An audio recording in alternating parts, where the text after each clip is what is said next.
What's going on, everyone? Hopefully you can hear me.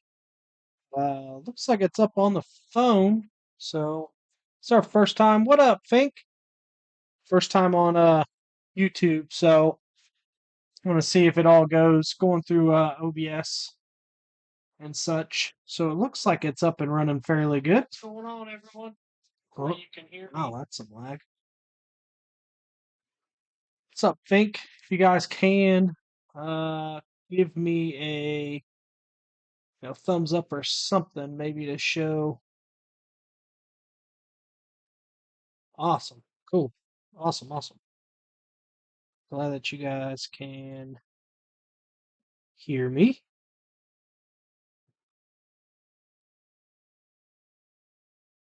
Cool. Hey Scott, what's up? So it's weird. I don't have YouTube or anything up on the screen. It's just the streaming platform and OBS, so I can see that I'm coming through on the mic. I can see the live chat over on the side. I don't know how quick that is or whatnot. But we'll try to share this up so everyone can hopefully join and have a good time. I don't know how bad the lag is or anything like that with this. Our internet's pretty fast here, but tonight I figure I've got to build this for someone. So I figure, well, let's go live and see what everyone has to, what everyone's got going on tonight. Let me see if I can share this. Think, did you comp tonight? I seen that Key City had their thing tonight. How am I going to share this now? Let's see. Oh, it brings me up as a monitor here. Need to be able to share this. There we go. Share. It doesn't tell me on here how many people come in though, so I don't know how many people are in tonight. Let's see if I can share on Crip's page and on everything else. Sorry guys, first time doing this, so hopefully not the last. Big turnout. Yeah, it looked like it from the pictures. A lot of people, it looked for sure.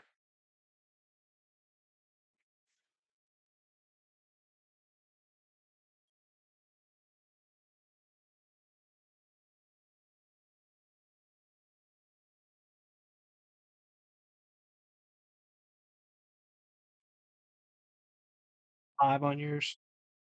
I'll try to pull that up on my phone so I can kind of keep track of how many people we get. I don't know how many people we will. Like I said, we've never went live, so uh, we'll see what happens with it.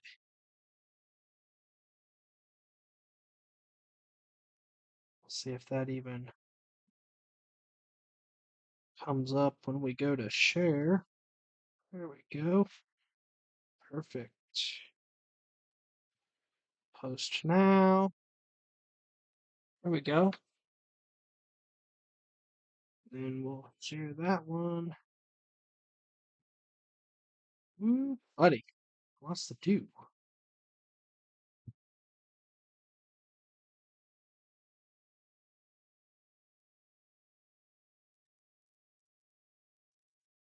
Yep, there it is.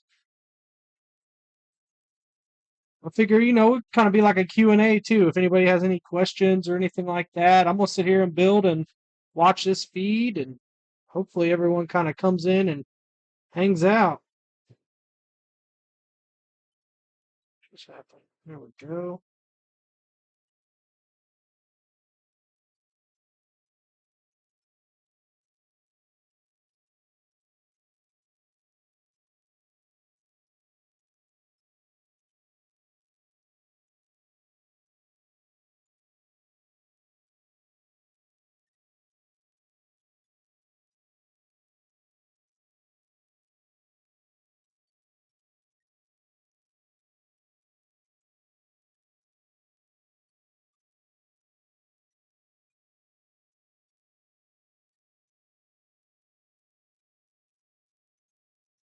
There we go. Maybe that'll get some people in here. Cool. 8 watching. Okay, awesome. What's up, everyone? I'm just gonna do this. Figure if I'm gonna build, we might as well. Oh, nice. Thanks, Fink. Appreciate it, buddy.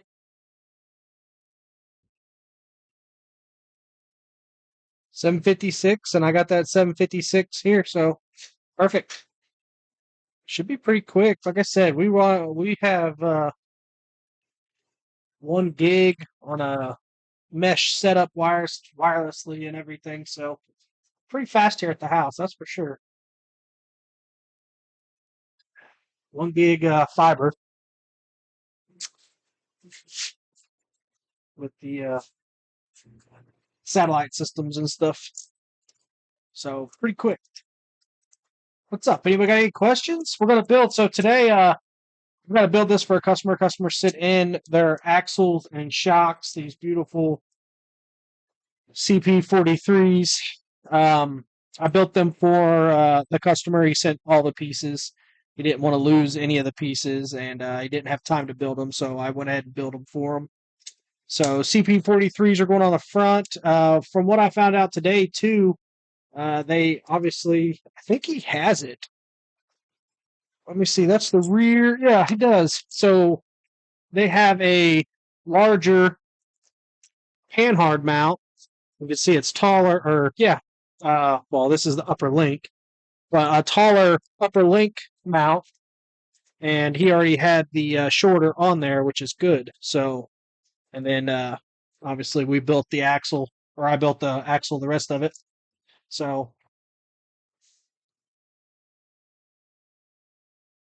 skibby toilet. I don't know what that means.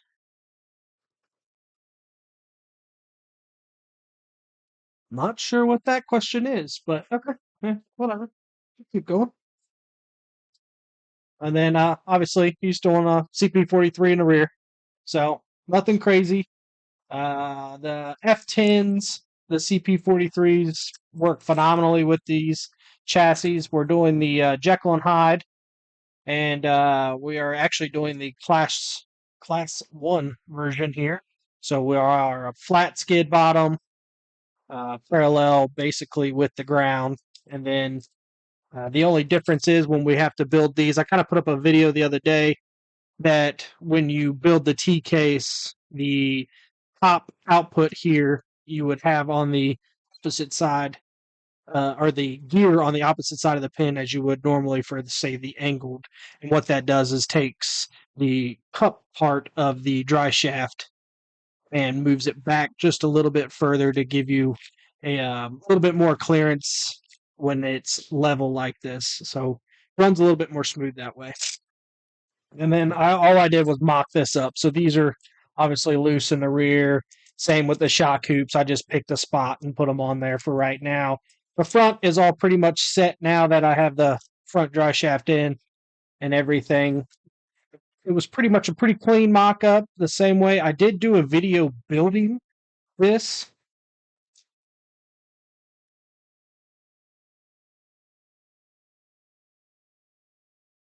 Mexican word for chocolate. I have no idea. Okay. We got some weird questions coming in. I don't. Okay, we'll just ignore that. But but yeah, once we got that all set up and good, it was ready to go for the class 1 for the front. So now I'm going to move on to the links tonight. We'll get those installed and kind of fit everything as much as we can to here. I'll go through anything that I see. Obviously questions. People asking. Hopefully, most of them are going to be RC related, but I don't know. That one's definitely not. We got 7 watching, so maybe some others will chime in a little bit later. Mexican word for chocolate. I mean, chocolate's good. Maybe it's got a kick. Who knows? Oh, I did notice though he didn't send any pivot balls with his shots. Just noticed that. Well, that's not going to be fun. I'm gonna have to Should have some around here. The snap use the shocks. So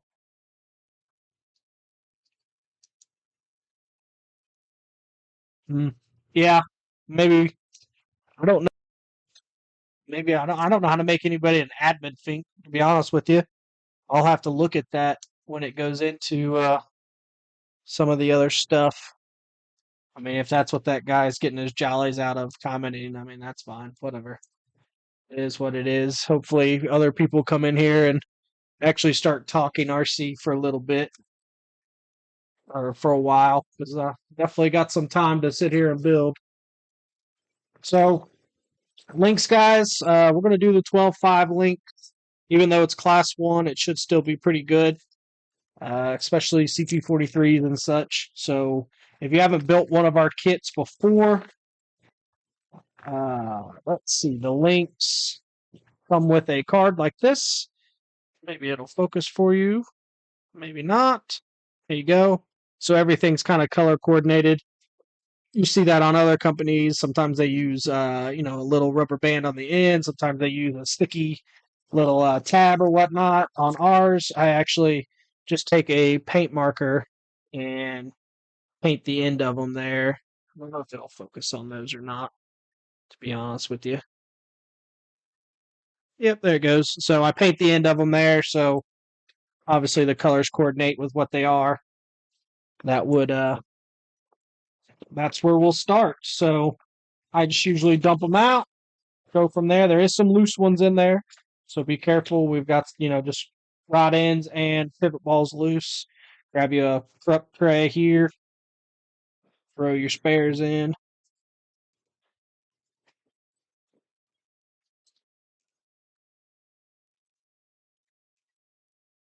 And then obviously, pin hard is a small one. You guys should be able to see that with the rod ends.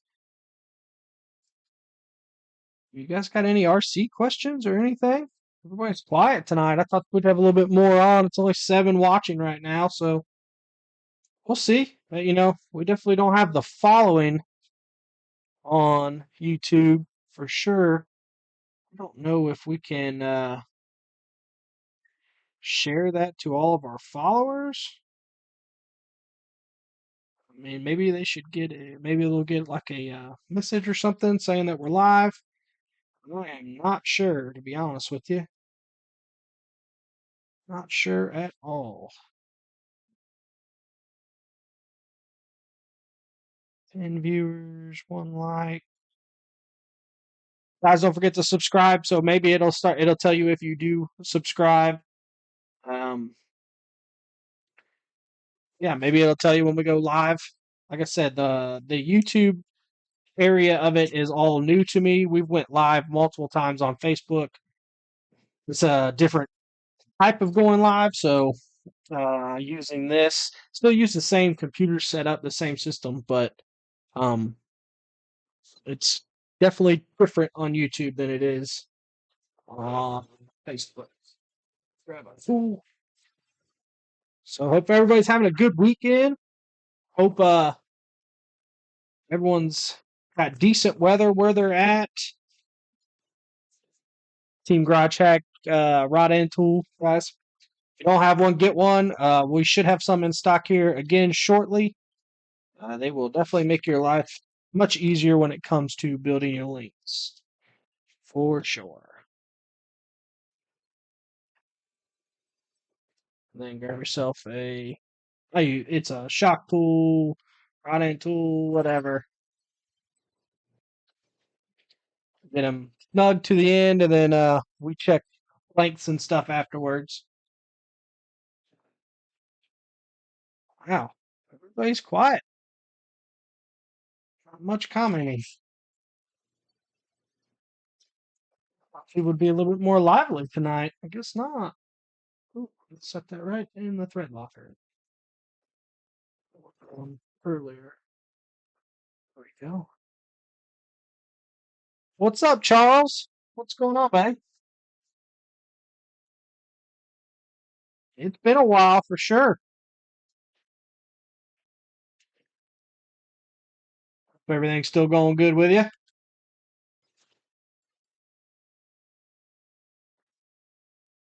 Anybody get out today? I know Fink's in here. He was out today or all day today, basically crawling. I know Scott was in here earlier. I can't tell who's in here. I know Scott was in here. I don't think he crawled today. But if he got out, hopefully it went good. Hopefully ran some corrupt rigs. Let's get those started. We'll tune those a little bit later. Get the rod ends going first.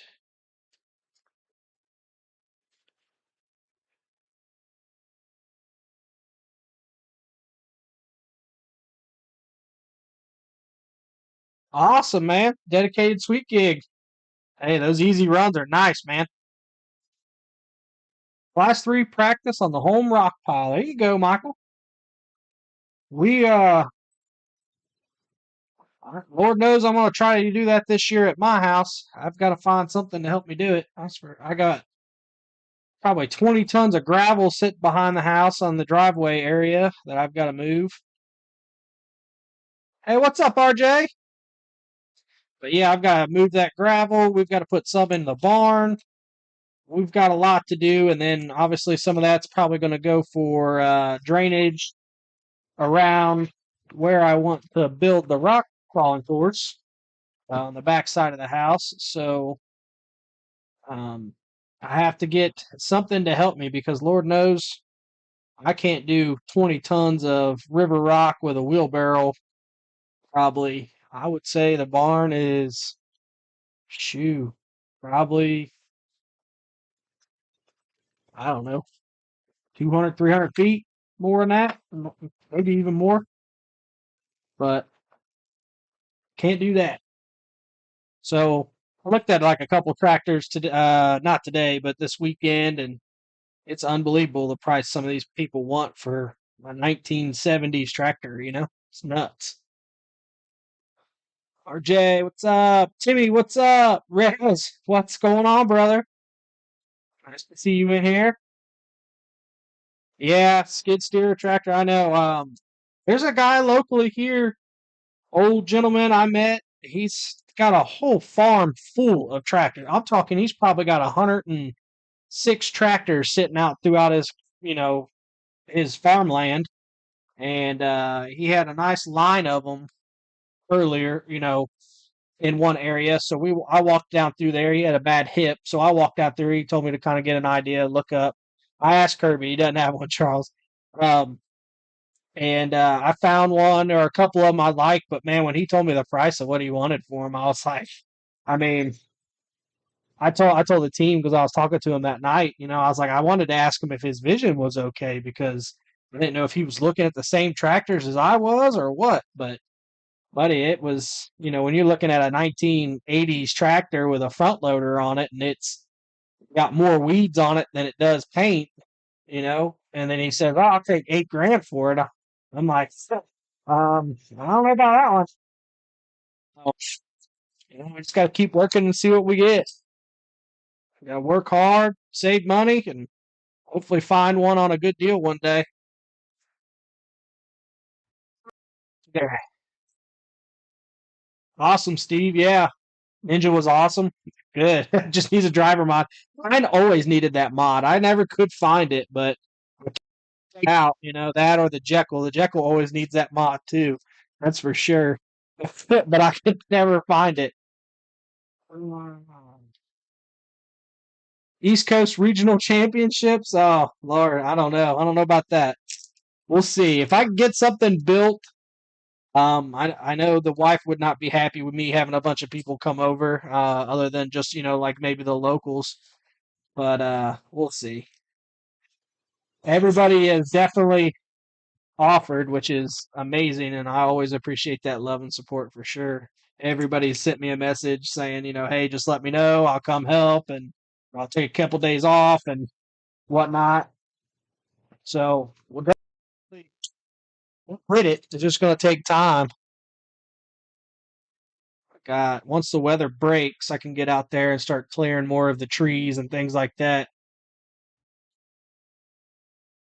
Yeah, RJ, that'd be nice. I rented one because I had to move all the dirt from building the house, obviously for when the basement was dug. I rented a massive, well, not a massive, but a pretty decent sized front loader from Ohio Cat, and those guys were awesome. They dropped it off. I used it for a full week, moved all the dirt. It had a 2 yard bucket on it and everything, and we did a lot of work with that. And then they came out and put the whole driveway river rock, which is obviously the wrong rock. Um, Way too large for a driveway. It would never compact, and I mean it would drain well, but it would never compact. So uh, they had to come back out, and they didn't want to haul it away, so they literally just pushed it in a pile behind the house. Which I mean, I gave them that option if they didn't want to haul it away. I said, you can put it nicely behind the house and behind the house in a pile, and I'll figure out something to do with it. Well, they put it directly at the end of the driveway behind the house. So now the farmers to come do the backfield behind the house, they can't drive the combine through there right now at this moment, which they don't need to, which is good. But that was their path for the combine and the head. So I have to move all of that gravel. The inside of the barn needs some, so that'll be great for some drainage because it does get wet. But I need to move the rest of it so when it comes to more of the seeding or planting time, they get back there. So that's coming up soon, and I got to figure it out. And I really, really don't want to rent another skid steer or front loader just to do that. So that's what's kind of looking for something to use, but it's just crazy how expensive they want everything or they want for all that stuff. 60 here today and love it. I bet you do. Let's see. Neighbor tore down the limestone flower bed and dropped it on our property. It was nice. Yeah, that's right. What's up, Hayden? How we doing, buddy? Good to see everybody in. This is a Q&A. If you got any questions about Corrupt, hopefully I can answer them. If not, maybe I'll send you to one of the team drivers. We'll see. I try my best, but I can't keep up with all of it. Between designing new stuff and test printing it out or cutting it out and shipping all the orders and things like that, it definitely gets hectic. So definitely got some things. Riding the Harleys today. Man, we couldn't do that today. We probably could have did that. Was it yesterday or the day before? It was super nice. It was like 61, 62. So you probably could have got out. The sun was shining. It's supposed to be mid 60s this upcoming week. So that's pretty nice. Oop, pay attention here. Supposed to be mid 60s, I think, this upcoming week. And then supposed to be low of 50s. So that's killer weather for Ohio for sure. We'll see what happens. Got the fire running upstairs now, keeping the house warm. We're probably in the 30s, maybe below that right now. And Ohio, it'll get up to the 60s, mid 60s next week. We had 11 watching. Oh, we bored some people. That's okay.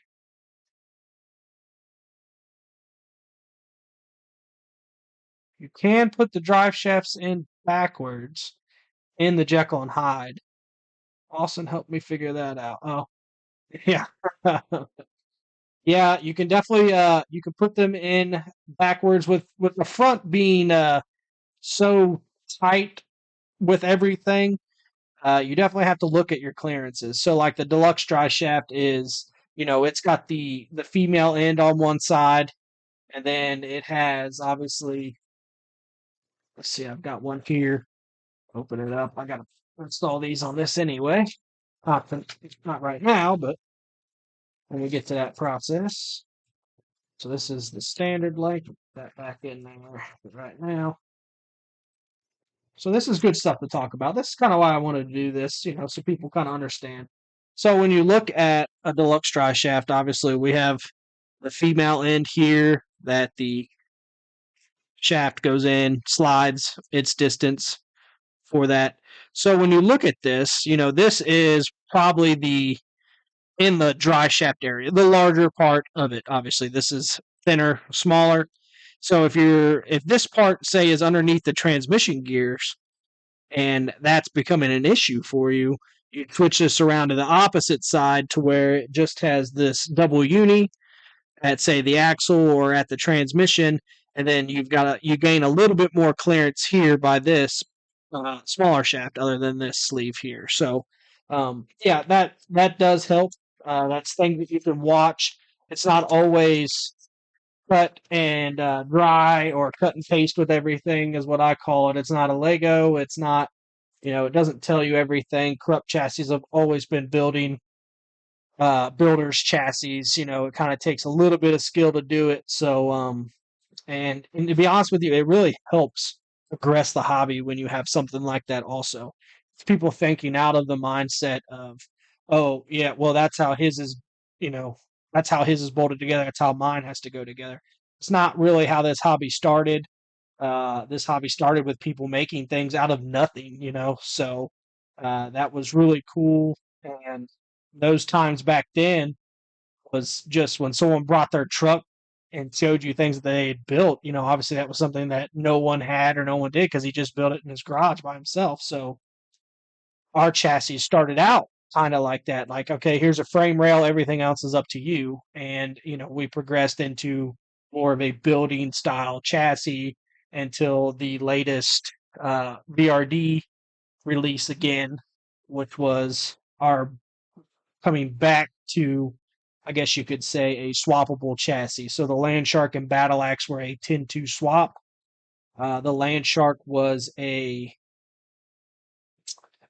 semi-element swap at the very beginning, and then the Battle Axe was a little bit more aggressive in the shock hoop area, but it was still a swappable chassis. And then when they started focusing more on, say, like, different bolt patterns and stuff in the front, we kind of left that and then did our own thing. So, and then we kept going to do our own thing, and it's where we are now, to pretty much a lot of buildable chassis, to where you need a little bit of know-how and a little bit of knowledge to get yourself through it. So, what tool are you using for the links? Charles, this is the Team Garage Hack rod end tool. So we typically stock these for everybody. If you're building links all the time and you don't have one, this is what you need to get. So we should have some in stock next week. We've already had them on order. They've already shipped. They just haven't arrived yet. And this thing's awesome. It locks into your drivers. If they do the quarter hex, it locks into our clips here, our screwdriver handles. Sorry, locks in and stays in. So this is what I switch to when it comes to the fine tuning of the links. So you build the links, you put the rod ends in, and then when you need to adjust the lengths, grab your pliers, grab one of these, and you can twist it in and out if you wanted to for your length, or you just grab it and do it. So, but definitely cuts down the time for building links with one of these. And to touch on links, guys, too. When you have a link set and someone ships you a link set, whether it be, from us, from Hardcore, can you set up, from us, from Hardcore, TNT, anybody in the works, if you still have some links from them, guys, they always don't have to go flush through the non-threaded part of the link. So the links are 10 millimeters of threads, all right?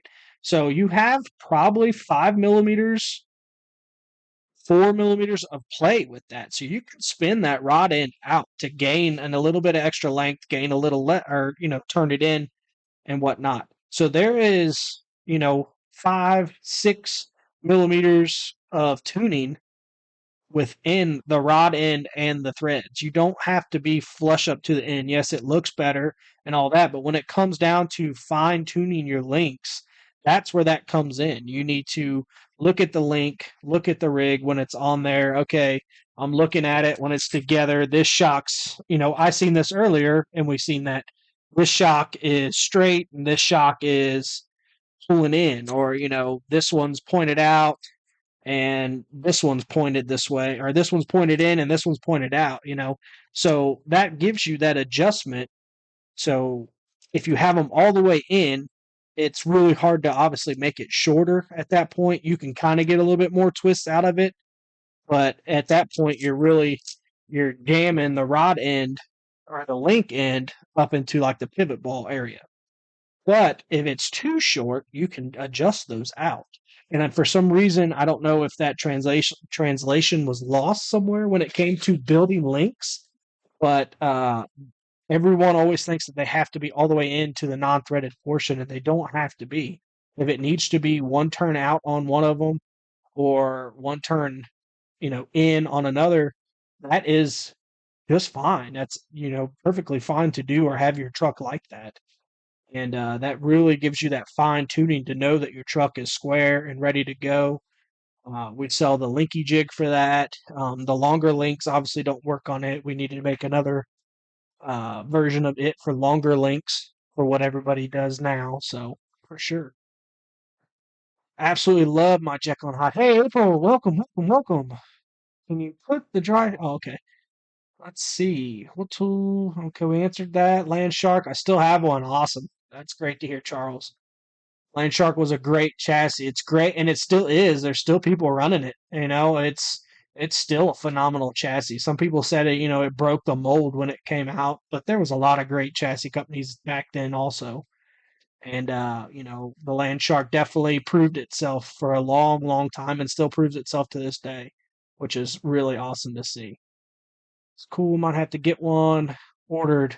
Yeah, Charles. Like I said, we'll have them in next week for sure. Hopefully, as long as USPS can do their thing. A big difference with a Jekyll and Hyde on F10 portals with link risers. Mighty Mouse, wrenching on my Jekyll and Hyde.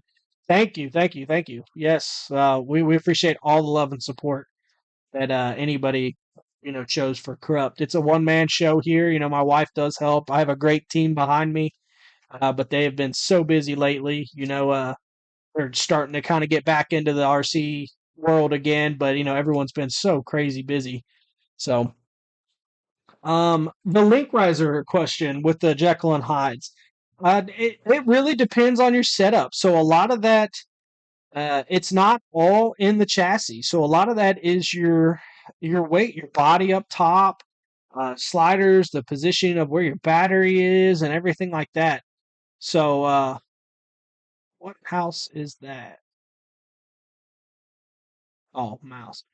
Um, this is the giant trackball or something like that. I'll send you a link to it. I have one for every computer. But back to the link riser question. So a lot of that determines from basically your, the height of your body, the weight of the body, and all of that. So the Jekyll and Hyde's going to give you an amazing forward bias weight right out of the gate. Once it's built, it's ready. Everything is very forward. Weight's up there. But when it comes down to what you're putting how you're putting the body on, where the weight is underneath the body, on top of the body, and things like that, becomes a factor when it comes to your geometry. So if the truck's really pulling back hard and you need to, add some more anti-squat or squat and all that type, or anti-dive and things like that, it all comes into the same thing. So where you're putting your links on the chassis, are you going high chassis side? Are you going low chassis side, high axle? Right on the axle, and then high chassis side and things like that. From what I've found, all of my rigs and how I set them up, I have found my best tune and my way that I like my truck to drive is high axle, low chassis on the rear. I don't know why. That's just how I like the truck to run. What that does is basically takes, from what I'm looking at when it comes to the truck, it's taking all of the traction out of the rear as much as I possibly can, without going crazy extreme. I'm not putting a link riser that's sitting 5 inches off the top or something like that. I like to take as much rear bite out as I can, and then and then I know at that point when I get to another competition, if it's very slick or something like that, I can put some more bite back there if I needed to. But I like to try to get as much bite in the front as possible for sure. And if I can keep the rear from biting hard and trying to lift the truck, that's what I'll do. I've just found that's what works for me. What works for my driving style. And so far, so good. I mean, I'm not the best driver. I can hang pretty decently if I'm having a good day, but it only takes one mistake for me to get in my own head, and then the rest of the day's shot. So that definitely happens. So caught a huge from Elecom, Elecom, huge trackball. So I have one for every computer that I deal with. That way I don't have to move. So like if I'm sitting here doing something like this, I don't have to move my hand left and right. I can just track around like this very easily. Super smooth. It's a great working mouse, thumb clicks and things like that. So I love it. I have three of them, I think. I have one for the studio. I have one for my big computer setup, and then I have one for this laptop here. So Silent Assassin ESC 70 amp 1500 Yellow Jacket on 4S. It sounds like a great setup. I have always been a brushed guy. My Jekyll and Hyde is one of my first ones I've ever ran brushless on, just because of the room factor. So from needing the space of something small, that is why I ran a black jacket on my Jekyll right now. It's been great. It's just noisy, and that's very much possibly just the ESC type too. You can get the assassin or the suppressor and quiet them up and not anything. But the only reason I went with the Micro 2 is because it's censored and the black jacket's censored. So if anybody's been in the hobby for a while, Holmes Hobby used to make a censored outrunner, and it was the cat's pajamas, that's for sure. And everybody loved it. It was strong, it was smooth, and he just kept having problems with the boards and the sensors communicating with each other. So, um, so with that, he no longer made them, and then it looked like Tom came out with this, and it's been great so far. I have not had one issue out of it, and to be honest with you, I haven't had an issue out of the ESC either. All it is it's just noisy. So I do have a silent assassin here. I have a suppressor here, and we're gonna put those into some builds later on down the road for sure. I've heard nothing but good things about both. So both the people that represent or build those and from those companies represent themselves very well, and can't complain.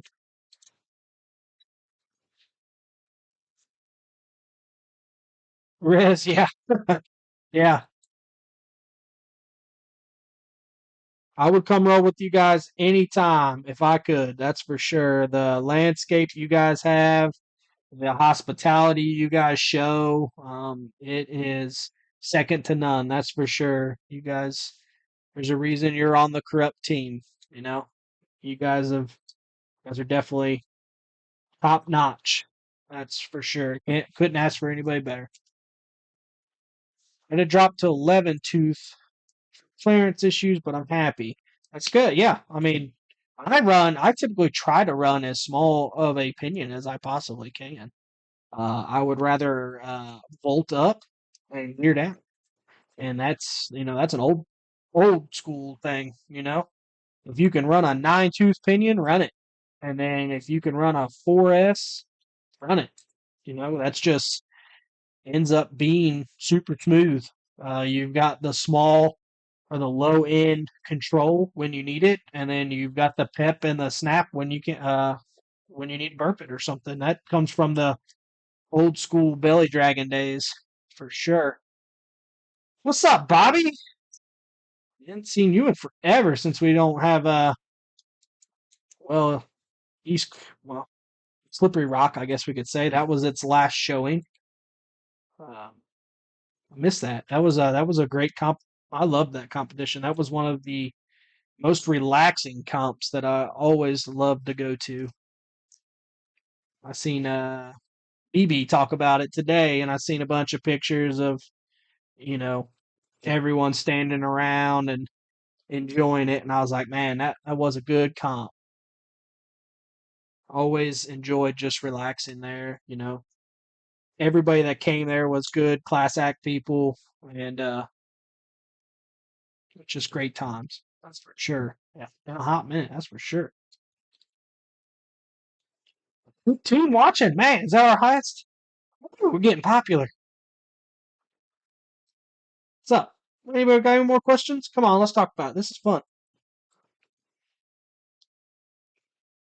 Wife's out of town, so I'm just down here having a good time. Yeah, that was an awesome event. Keski always did great when it come to teching, and Mike Rowe, missed that guy. Ain't seen him in forever. Derek, I see pictures of him and I see him post stuff every now and then. We're still good friends on Facebook, but he's doing the airplane thing, I think, still. So don't see him get out and crawl much. BB's still doing his thing. Yeah. I think they said it was hot air balloon people took our spots over at the campground. Some hot air balloon event or something. It's the last I heard. So, what's your question? You're starting to run corrupt stuff, so you shouldn't have any questions, Bobby. You got what was it, a ninja now? So, hey, what's up, Tony? You and April both sitting on the couch watching me? It's okay. I get it. I'm good looking. I get you.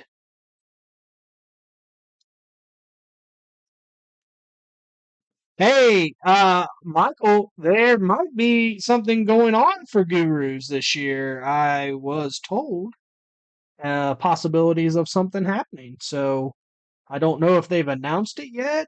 I thought they did, but there might be something for sure. April, I see you. See you and Tony both sitting on the couch watching. Okay. Purple, Bobby. We have purple. Well, I don't know what your question is. We've got tons of purple. We've got purple Jekylls in stock. We've got purple Battle Axes in stock. We've got purple. Um, what else we got? Well, we got purple Reapers in stock. The V2s. Got all that in stock. So we've got purple. Something awesome. Yeah, Tony, I heard that her panhard broke or something right at the beginning, which kind of sucks. Both my katana and Jekyll and Hyde is that the dry shaft clearance makes it so hard to lay down the shocks far. Well, Mighty, it really depends. I mean, when people look at their truck and when they set up their truck, and I had somebody do it today too, and all that changes, but everybody always wants to take their truck and then fully compress it straight down. Okay, like take your truck, press it down, and then your truck's never going to do that naturally, unless you're jumping it. That's the only time it's going to do that. Um, it will never fully compress straight down unless maybe you're winching it down like that. But even then, you're never sitting level. So if you've got the side to side and it moves fluently, perfect, nothing, touching and clearance, you should never really have a problem. The truck will never just slam down like that.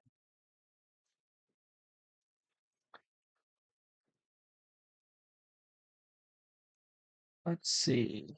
Yeah, the dry shaft clearance definitely underneath it'll do that. When it gets close to the gears, now you can definitely take, say, your upper length and shorten it a little bit, and that'll pull, your front axle down just a hair. You don't want a lot, obviously, but down just a hair. So then if you do compress it, it'll clear that gear right there. and you just all you need is just a little bit of clearance.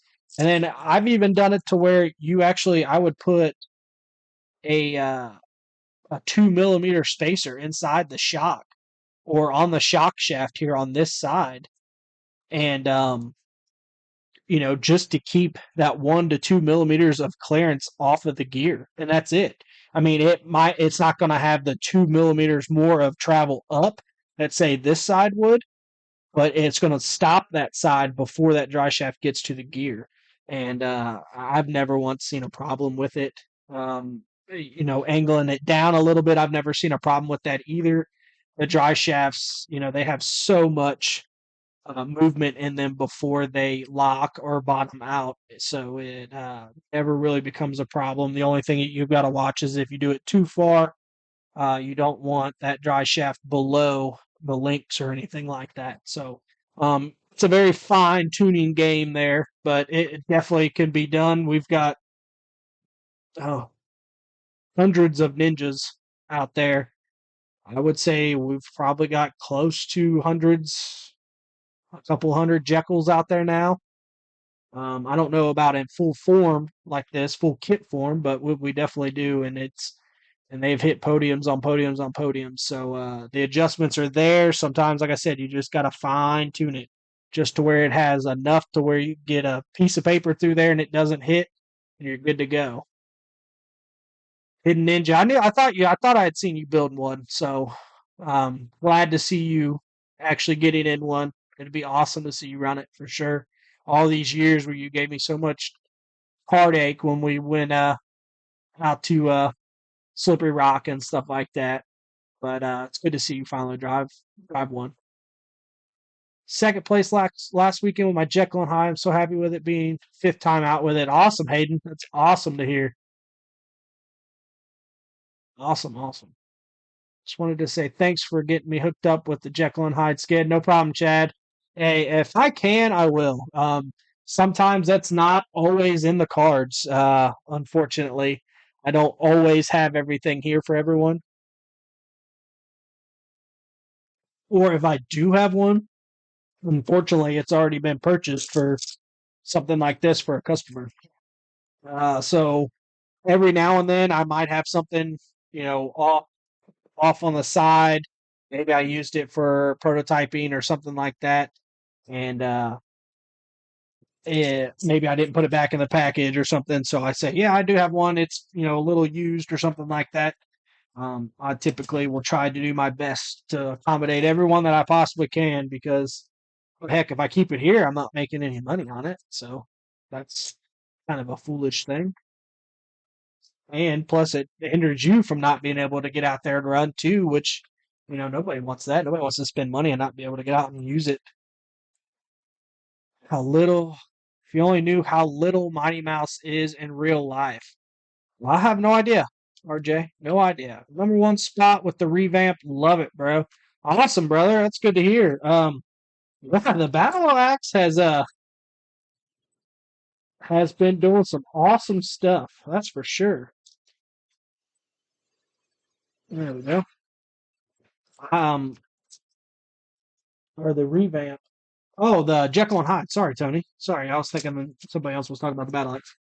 Yeah, the Jekyll and Hyde has been phenomenal for us. It takes some know-how how to build it. That's for sure.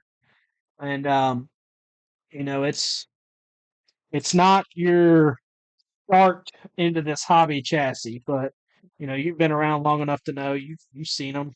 The original Jekyll and Hyde wasn't the easy chassis to build either. I'm going through it here. So what I got going on? Got some crud in there. There it goes. I can adjust those a little bit. That's all right.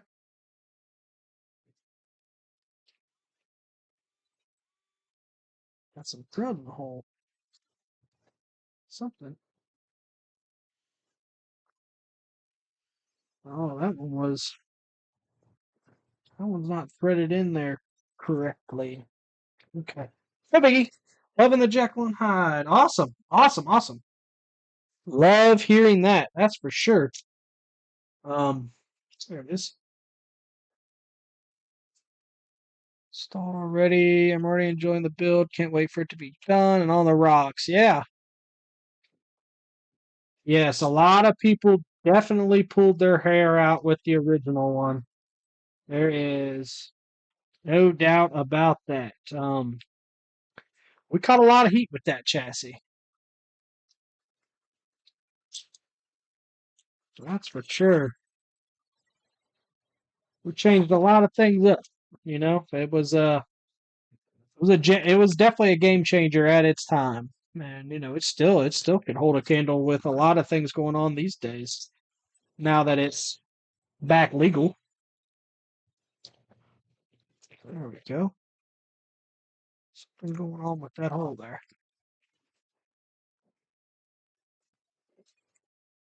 That's weird.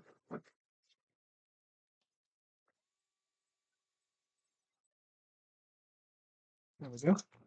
That'll work. Wait for this one. Sometimes you just gotta do what you gotta do. Let's see. Cover my katana. Let me start back up at the top. Man, you guys been talking. New 1/10 low pro servo is awesome. That's good to hear. That's good. Servo game is rowdy these days for sure. Big comp in Colorado. It looks really good. We definitely sponsored one out there with Mark and everything, so that should be pretty cool. Set both my Jekylls. Haven't really had any clearance issues with the shaft. Best rigs I have and ran in a very long time. Awesome, Michael. Thanks, brother. Appreciate that. Kind of full droop. Awesome. That's good to hear, Sean.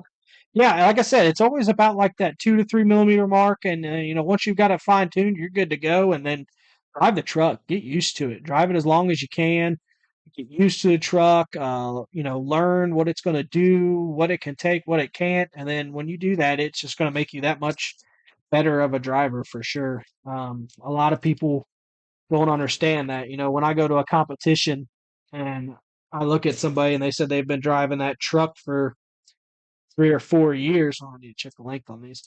I know that he's going to be pretty good with that truck typically because that means he knows that truck in and out pretty well. So when someone says they've drove the same truck for 3 years, that means it's a good truck. They know how it's going to perform on that side hill gate. They know how much it's going to be able to handle, uh, when it's going to fall, and all that. So it's definitely it's a game changer. Everybody likes to use game changer as a chassis or a part, but game changer is driving that truck. That is God's honest truth, and that's from somebody that creates parts. If you can run that truck as long as you possibly can, that's what you need to do. And as you guys always know, if you ran our skids, sometimes you got to trim them a little bit. They are definitely a tight fit.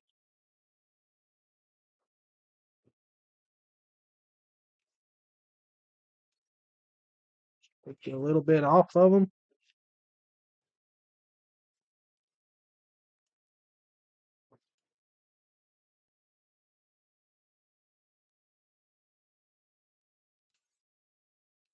At least that's what I do. I'll take a shave just a hair off those sides, and the link should go in just fine. Oh, let's see. Starting warm up test runs. Thanks for the awesome. Glad to hear it. Glad to hear it, Brian. I pulled her out with originally.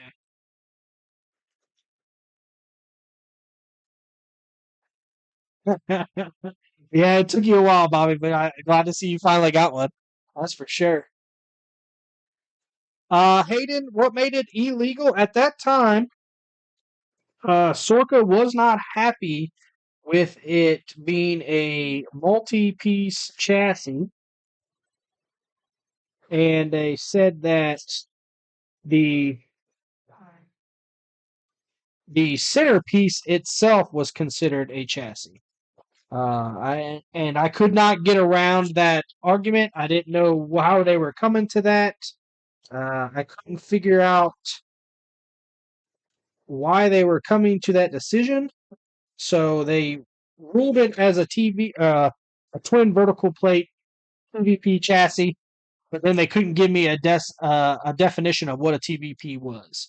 And at that time, that was the main argument from everybody that had the Jekyll and Hyde, the original. The In the rules, it said it could bolt together in multiple sections for adjustment of wheelbase. Well, the Jekyll and Hyde does that. It always has and always will. You can bolt it together in different adjustments, front, back, up and down, to adjust wheelbase. And that was in the rules. It was legal because that's how the Vantera at that time was designed. And we built to those rule specs. We built a multi-piece chassis. And then when it released, I released it mid-year, 1 year, and Sorka couldn't outlaw it at that time because the year had already started. So we got to finish the year out with the Jekyll and Hyde. But as soon as it was over, it was over for the Jekyll, basically. They said it was illegal because it was ruled a twin vertical plate and could not be considered a regular full frame, even though if you bolted it, and then I came up with the argument of, okay, what if I have them welded? So we were looking at the option of sending out, say, the titanium ones, people bolted them where they were, and then they could ship it back and we would TIG weld it together. But they said even then that we were adding extensions onto a twin vertical plate. So it got outruled. It got banned basically at that point, and it absolutely killed the basically the sales of the Jekyll and Hyde. And there was still want for it in other parts of the world. They were still in the U.S. too, but it was definitely a hit to sales for that. And then the Jekyll and Hyde was kind of just a Christmas release thing. Um, and then once the new rules came out for 2023, we were able to bring the Jekyll and Hyde back out, and that's where we come with the revamp now. So what they were telling me back in the day was they could take this piece right here. This is not a replica of what the original Jekyll was. This is the exact same thing. All we did was add a couple more holes up through here. So this is the exact same size as the original Jekyll center skid plate area was, and they were telling me that this was a full skid or full chassis. That they could build a rig from this. Shocks, links, everything could bolt to this and be a chassis. So that was their ruling, which obviously no one in their right mind would be able to do that. There's just no way. Okay, where are you putting your links and where are you putting your shocks and everything if your axle's out here? So you're running 150 millimeter shocks and stuff like that. It was a very long argument. Uh, Turned out to tank the sales of the Jekyll and Hyde, but it's came back definitely no problem, and can't complain about it. Oh, my phone went off of the video. I don't know why that happened. Let's see what's going on here. Hey, what's up, Bob? Good to see you, buddy. Guys, Vision metal designs in the house. If anybody has any of our wheels, they were made from that great man and his great company. Absolutely stunning. Can't complain. They are the best 1.9 wheels, I feel, that can be purchased. They're gorgeous. They are, I mean, you literally cannot find something better made than that. And then you put a little carbon on the front from us, and then, well, heck, it's just perfect. So, best wheels out. Thanks, Jason. We try. And if anybody's seen anything, if anybody's not following Vision RC or Vision Metal Designs on Facebook, do it. If you guys did not see, they just got some beautiful machinery in to hopefully be able to make some awesome products for the hobby, some more amazing products for the hobby, and to keep on supporting what it is. I want to see the Warlock. But guys, shoot over to Vision RC and definitely follow their page. Follow Bob. He puts up wheels and stuff all the time, and they are top notch. So follow him. I think he's even got some fly fishing equipment. I've got some other stuff I've got to do for him. I've been slacking, so he's gonna probably send me a little hate mail here shortly. But I've got to do some stuff for him. But he's got some really cool products, and couldn't find a better person or family to work with. It works. Best wheels out. Yeah, thanks, Jason. Chile. Excited for the Warlock. Something. Yes, yes, yes. Lots of people want to see the Warlock. Maybe, I don't know about tonight. Maybe we'll do it on a live feed some other time. Maybe we'll give you a little glimpse of it. So if anybody is not following Corrupt, we've hinted on it for a while. We are building a sportsman class rig or a sportsman chassis, sporty chassis, whatever you want to call it. It is turning out to be pretty promising. We've had nothing but great reviews from the team testing it. We've got a couple out in the wild being tested with some good friends. So it's crazy because they're all built differently, which is really cool. I know the comp side of the hobby is different than the scale side. So I'm happy that it can be built so many different ways and still be phenomenal.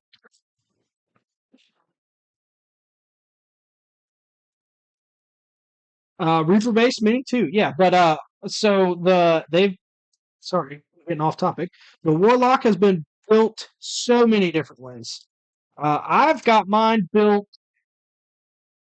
pretty cool setup. It's not typically a transmission used, say in sportsman or sporting. Sorry, let me just get this right. Give me a second here. Bear with me. I actually did mine, ironically, with a Team Garage Hat T22. And I wanted to see how it actually fit in the chassis. So, and ironically, it was phenomenal. It fit in there beautifully, and I could not complain. Um, the way that it laid in there and sits, I'm super excited for.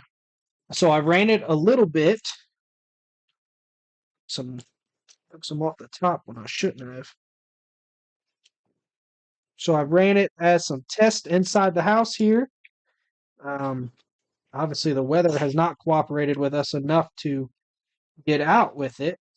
This skid was awfully tight. Typically not that big of a problem. But ran it as some test in here, 65 degrees, I think I got it to, and just said, okay, that was pretty good.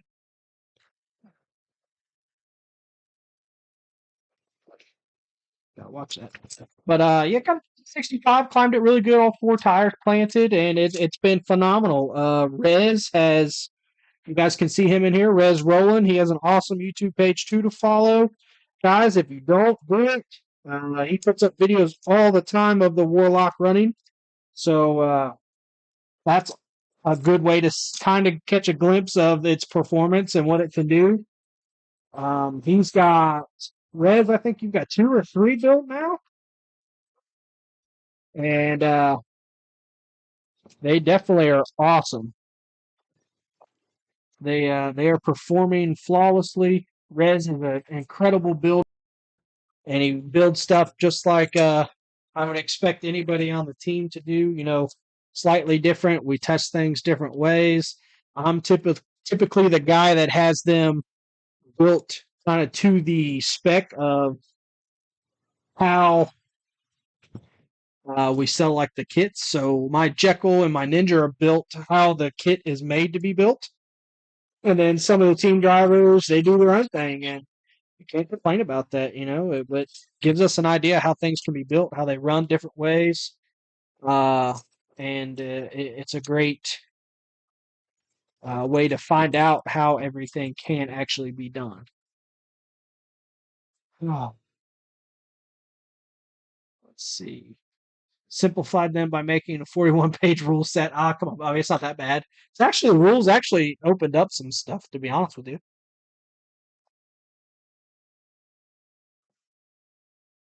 It actually it added a lot more words and a lot more, I guess you could say, explanation of the rules, but it definitely didn't hinder you being able to do anything. From what I see now, class 1, class 2, and class 3, the things you can do in class 1 to be more performance driven is crazy. And what you can do in class 3 body wise and stuff is wowza. I've seen some class 3 bodies and I was like, wow, okay. But hey, it's class 3. It's supposed to be like that. The only thing that's held class 3 back throughout the years that I've been in is people not building class 3 courses. So if you could take a class 2 truck and run that course, it wasn't a proper class 3 course. You know, um, People can hate on that statement all they want, but if you take a class 2 truck and you're able to finish a class 3 course, and granted, there is phenomenal class 2 trucks out there. I mean, my team drivers have some incredible class 2 trucks. I've seen, great other people's trucks run class 2, and they are something just wicked to watch. But oops, I hit the camera. Sorry about that. Um, but at the same time, if you could take your class 2 truck, run a class 3 course with it, and somehow finish it and finish it and only hit 1 or 2 gates, well, let's just say it wasn't a class 3 course. That course you should either needing to be used dig, you need to use either rear steer, something like that. The things that you get in class 3, I believe that course should almost mandate you being able to use them or having to use them. Find some hardware here. There we go. Guys, hardware K&K, don't forget it. We've got Pro Packs and Monster Bags in stock.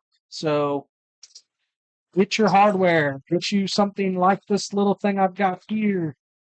Fill them up so you've got all the hardware. I can't see down inside of it right now, so I can't find what I'm looking for. It's probably out. Oh, there. That's on top.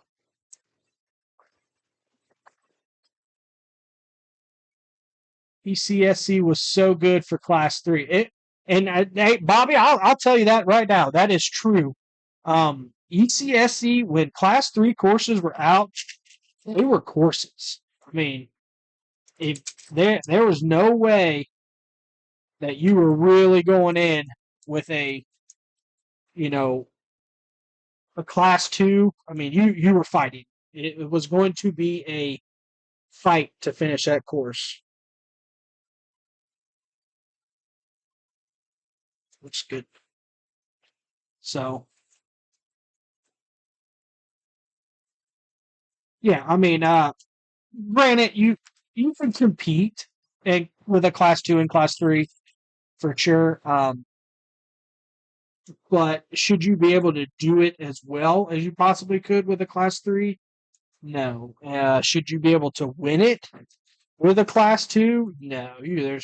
I mean, I get driver aspect comes into it, and I've seen people drive truck. I mean, my team drivers pick up my truck and drive it better than I do. I mean, I don't deny that at all.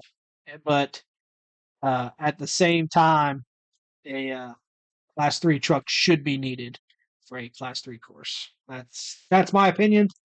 And I'm just one guy. What else we got here? Hey, I mean, when you go to a Class 3 course, it should be a challenging course. You should look at somebody, and if you're not cussing the guy out that made that course, it wasn't a good course. We've said that locally here for a very long time.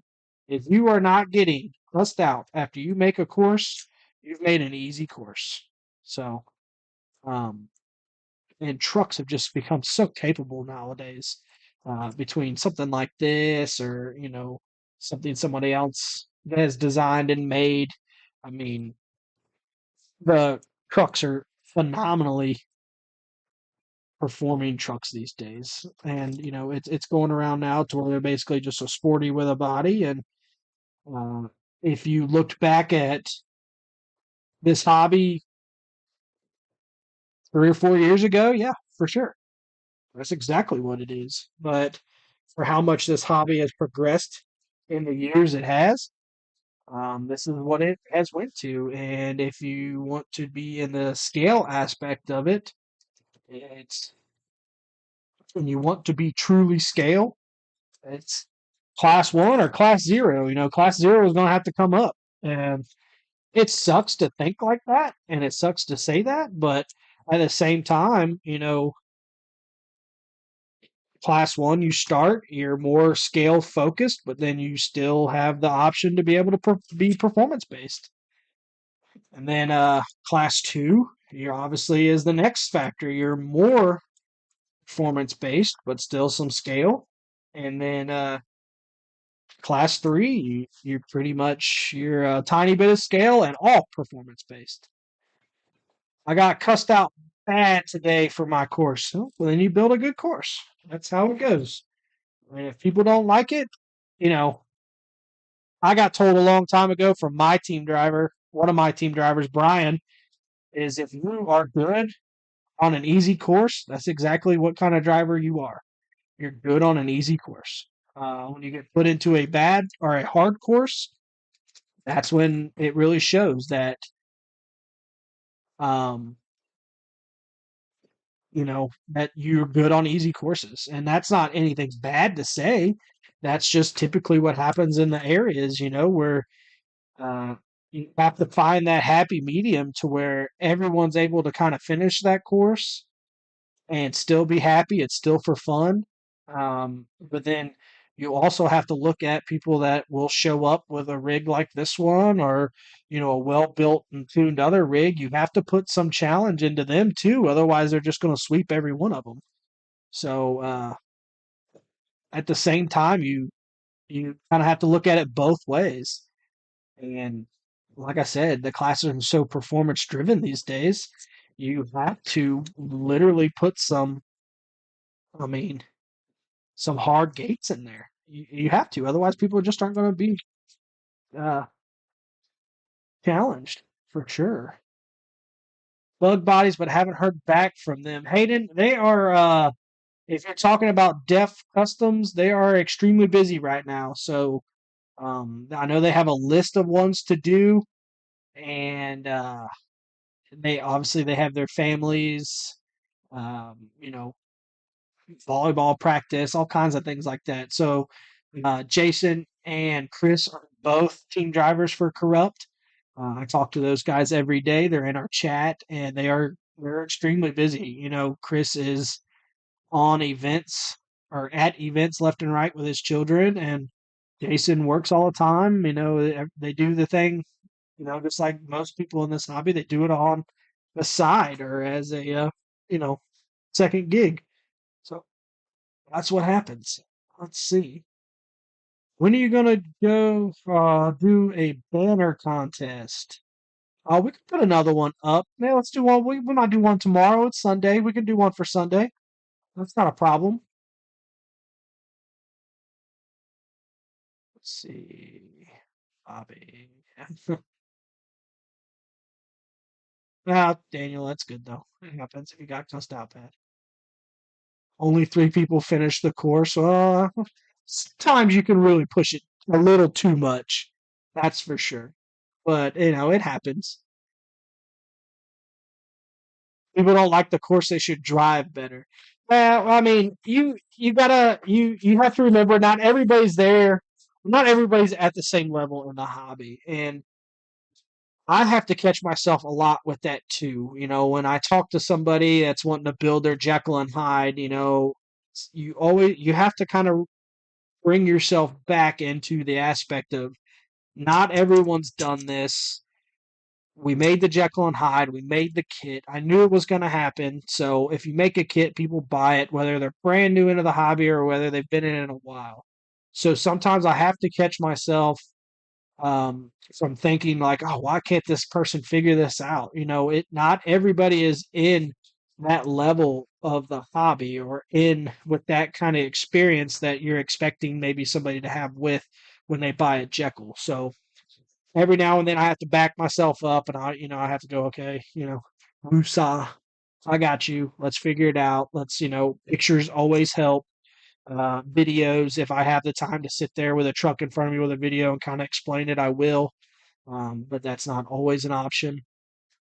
But I always try my best to explain what I can. And when you have to explain something with the Jekyll, with the ninja, with the katana, it gets very hard to write out what maybe they need to be looking at or what they're doing wrong or what's possibly wrong at that aspect. Because when you start reading those words, you get jumbled and you don't know what's going on.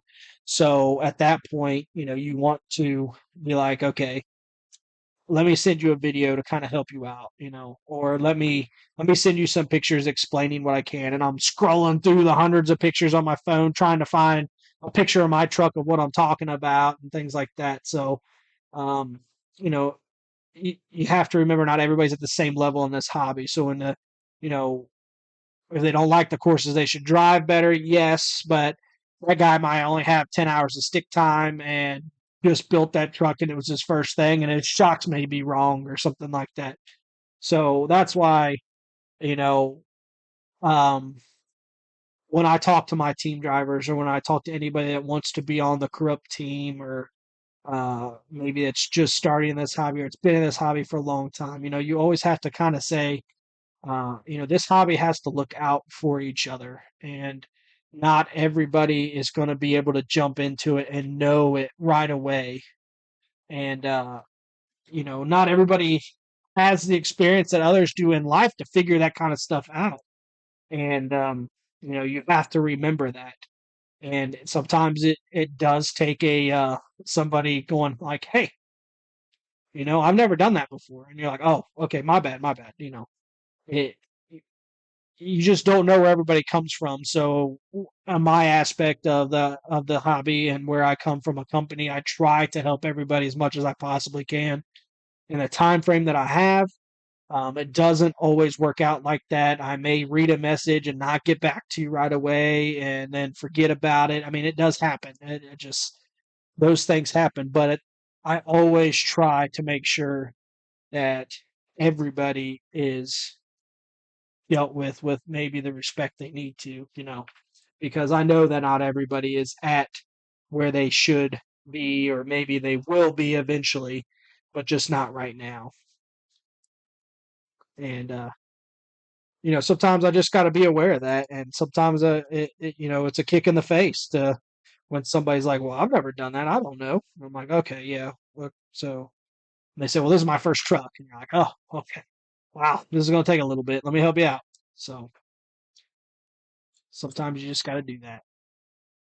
It's much better. It's much easier to do that in person than it is to do that over the phone or in pictures or typing it out or anything like that. It's extremely hard to try to diagnose somebody's problem over the phone, and that's why I try so much to keep track of what everybody's building or what everybody's got because I'm like, okay, well, where are you from? Okay, I know somebody from that area that's built this. Let me see if I can get you to them, or let me see if I can have you, chat with them or something like that. Um, that helps out a lot too when somebody's possibly from your area. So that's always a plus. Happy medium is important. I heard a few didn't buy class 3 tickets at Key City Hobbies because they heard I sent courses.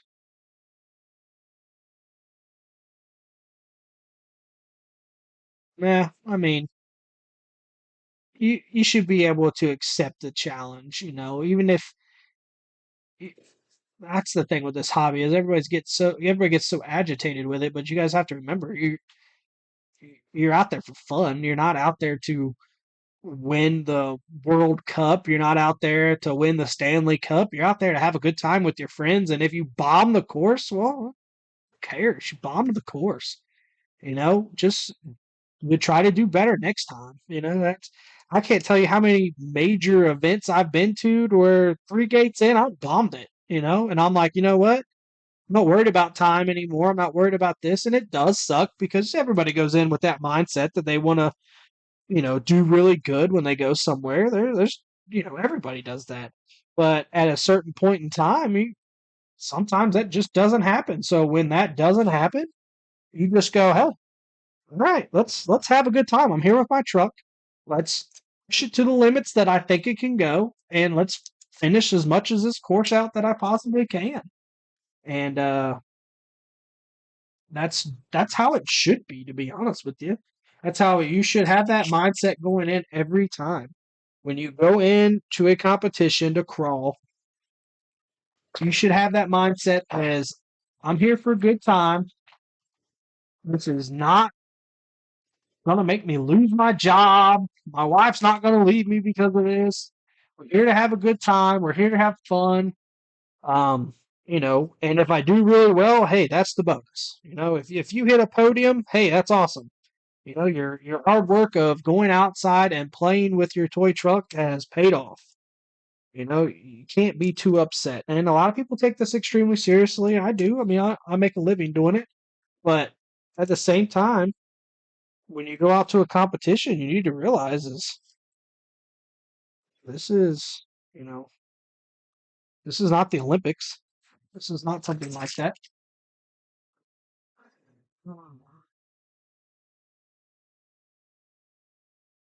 Hard but doable. At the same time, look impossible.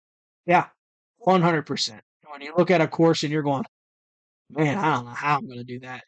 That's what makes you think outside the box for sure. That's what gives you the mentality that you need to progress later on into this hobby to see things that you normally wouldn't see. So, I have some team drivers that see stuff that I would never have saw.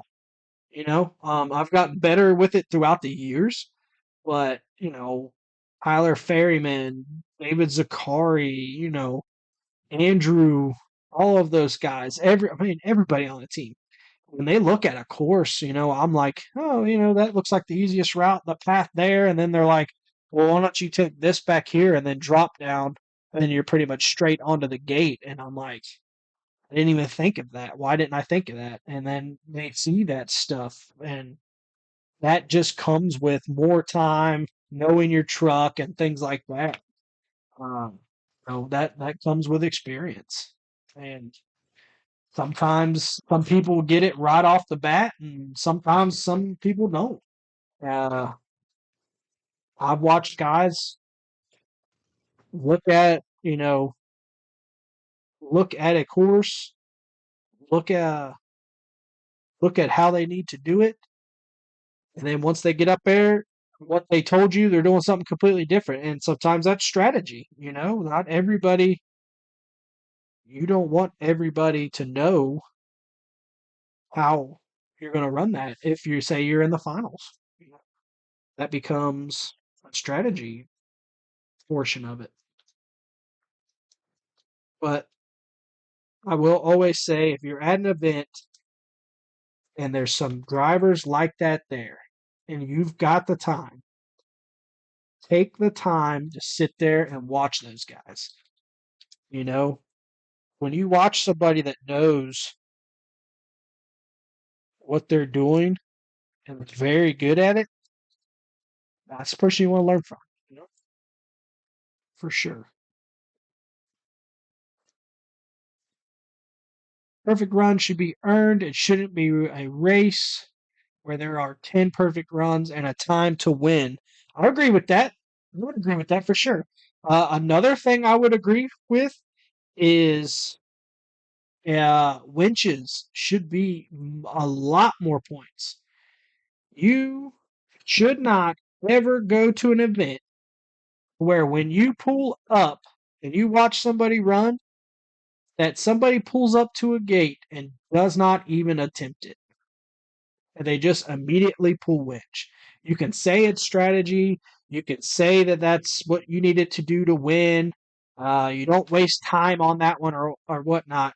But that course, every course, should be able to be driven and be able to be without, I guess, be able to be finished without a winch.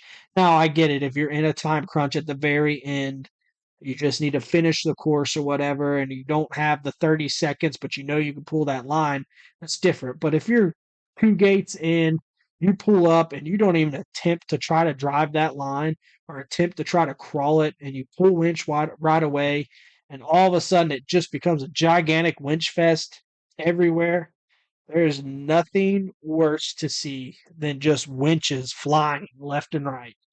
It drives me nuts. Now I've seen some competitions won like that, and it is crazy. And I mean, I've seen companies throw out videos of them. Yeah, that's right. But I've seen companies throw out videos of hey, look how well, you know, this truck is running, and then all you do is see it pull winch on every gate, and you're like, your truck's not running great. Your winch is awesome, you know. Send a shout out to the company building your servo winch because your truck ain't doing anything. But for some reason, people don't see that, and I don't understand why.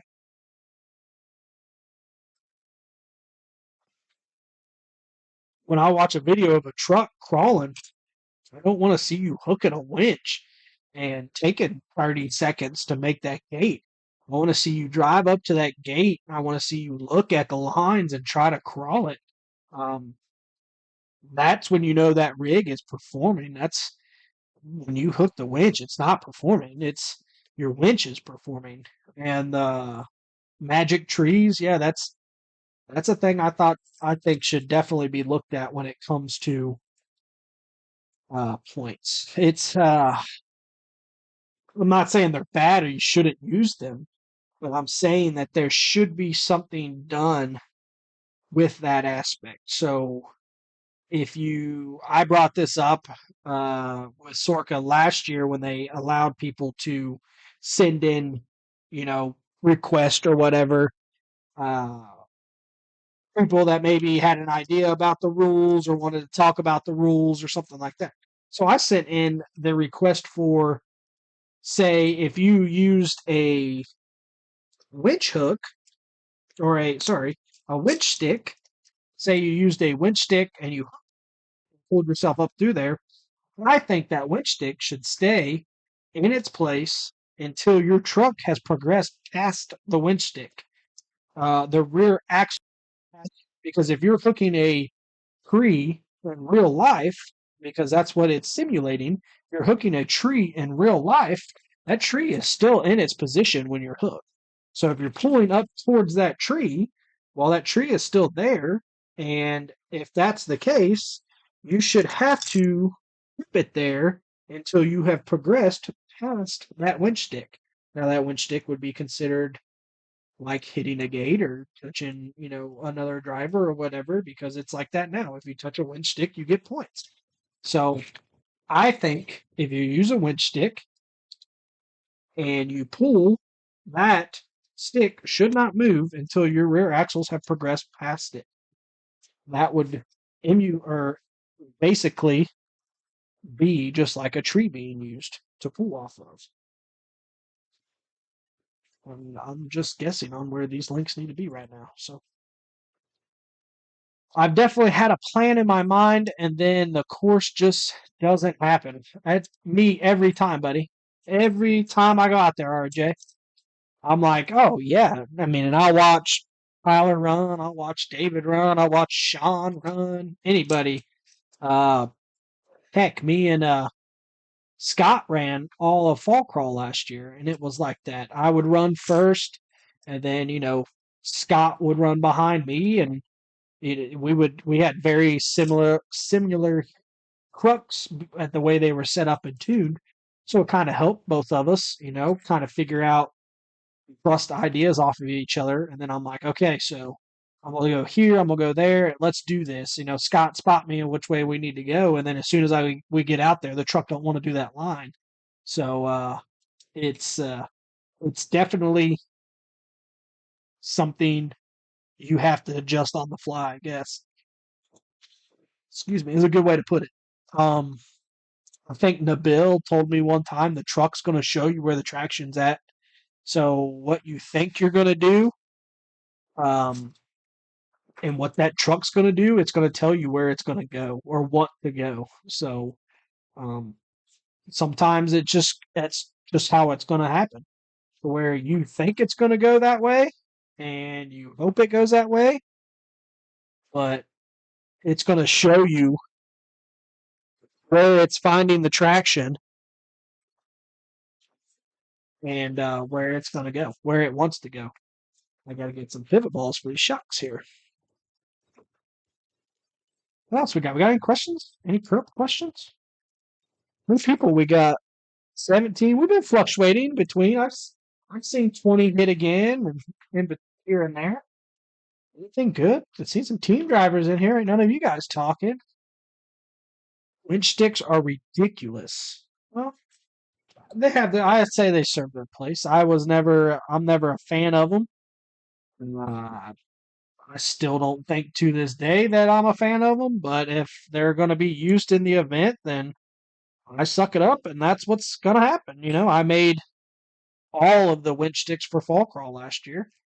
Uh, I told AJ I would help out in that aspect, and that's what I did. And they were tanks, and we'll probably use them again this year. We just might have to fix some of the bottoms, but you know, it was helpful out there. Everybody has the same advantage, I guess. If the whole competition's using them, everybody has the same advantage. So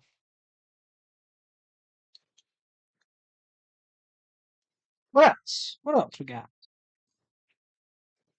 18 of you. How's everybody's Saturday night? Anything good going on? I went out and got some local craft beer from the local brewery called Show Pony. It is a quad Belgium. There we go. Some pinfalls in. Oh, people would have a little bit more questions on this. That's okay though, guys. If you aren't subscribed to Corrupt, definitely subscribe. This way we can do this a little bit more.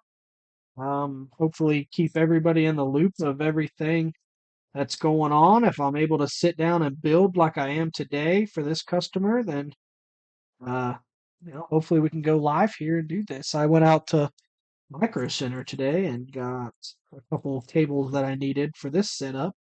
Which, by the way, when I went to Micro Center today, you can definitely tell that it is tax season because it was like Black Friday in that place.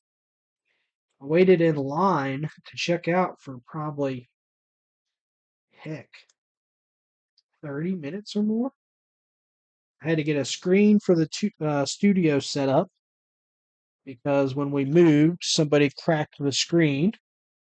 And then I got the cables for this setup here. I needed some nice uh, USB Class C, like lightning cables for this camera because it does do 4K. This Ozbot if anybody's looking to get a webcam for themselves or for videotaping while you're doing stuff like this. That's one right here that you guys are seeing. This is an Ozbot 4K. And if I was actually in front of it, it actually does track me.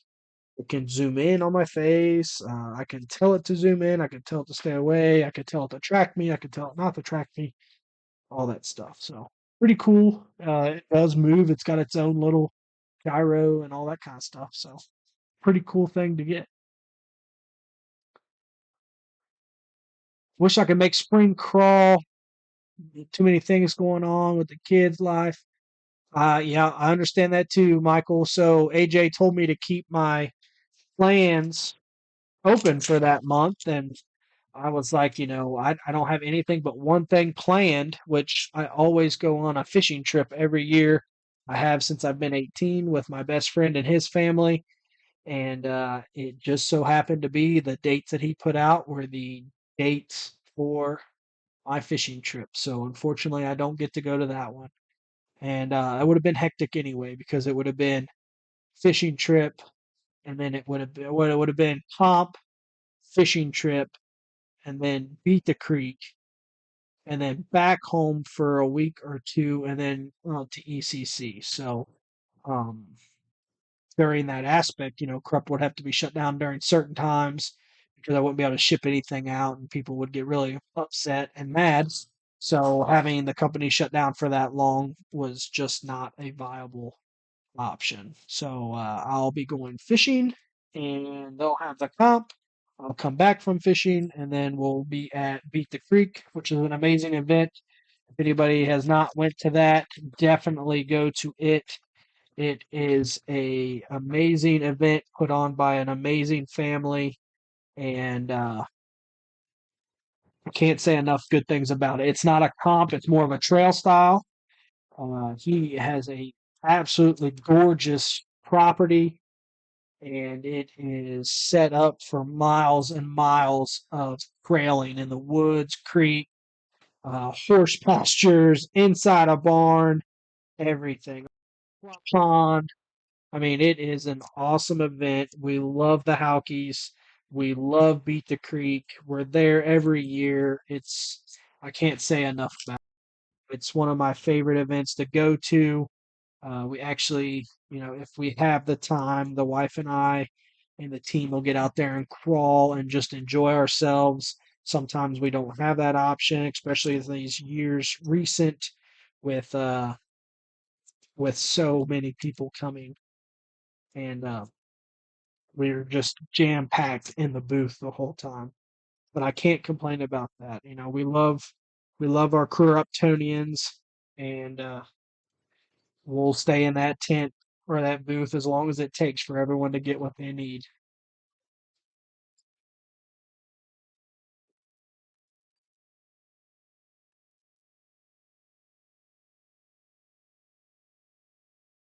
We're getting ready for the comp in the AM.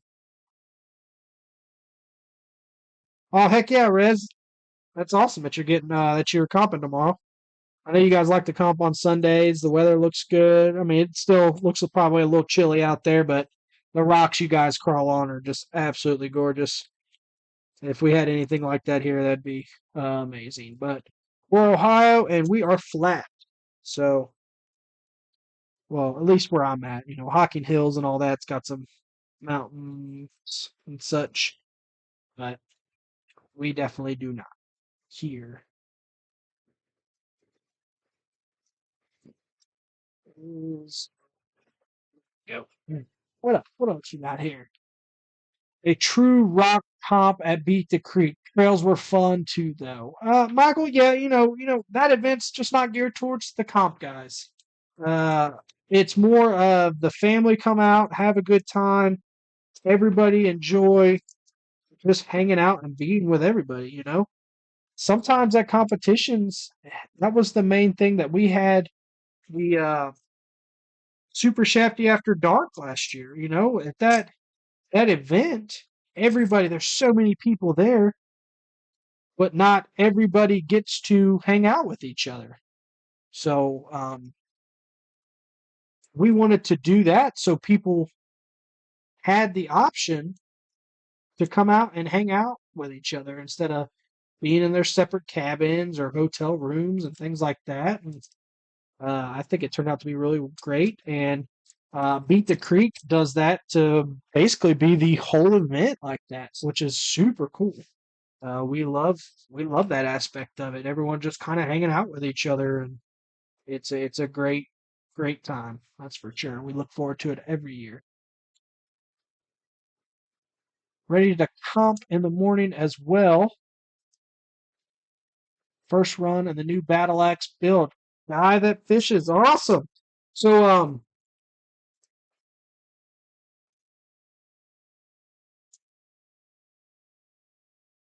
guys that goes fishing, how did your build go with your battle axe? Was it smooth? I've had some people tell me it wasn't smooth for some reason. And I always just like to have everybody's opinion. Obviously, sometimes the holes aren't absolutely perfect, but it definitely works. We've sold a lot of them right now, which is great, and they are exceeding expectations. That's for sure of what they're able to do right now out there. Will you ever have warp trees for sale? We were asked for some carbon ones one time, and I kind of designed one, but I never went through and actually did it. I had designs for a carbon one that folded, so like you could put it in your backpack and take it out there, and then if you were trailing, got to a comp, you unfolded it and tied it, or not tied it, but it had a clamp that tightened itself back up, and it became one. Um, but the cost to make that was just astronomical, and people probably wouldn't have paid that for it. But it would have been like a hiking basically winch stick because you would have hiked to the event or wherever it was. If it was deep into the woods, you could have got it out of the backpack, unfolded it, locked it, twisted it, and been good to go. But I just never went through and did that. It would have been quite expensive. My first one of the year, Beat the Creek. Really looking forward to it, Bob. Beat the Creek is amazing. It has become so large nowadays that it is a feat to see. The comp is amazing. Not the comp, sorry.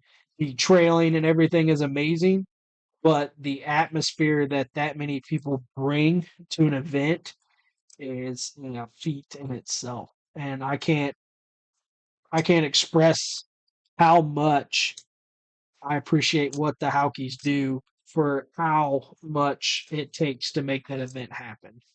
I mean, when you're looking at an event with over 1,000 people there, um, sitting in rural Kentucky with nothing around, um, it's impressive. The Houkies have an amazing land, amazing home that they open up to people, and sometimes I think that gets lost.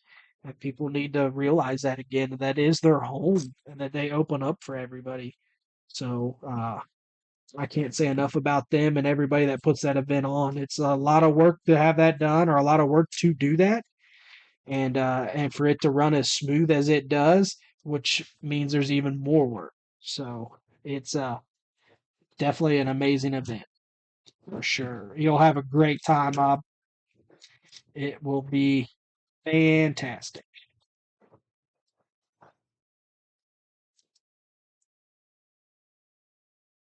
Awesome. I'm glad the print or the build went good.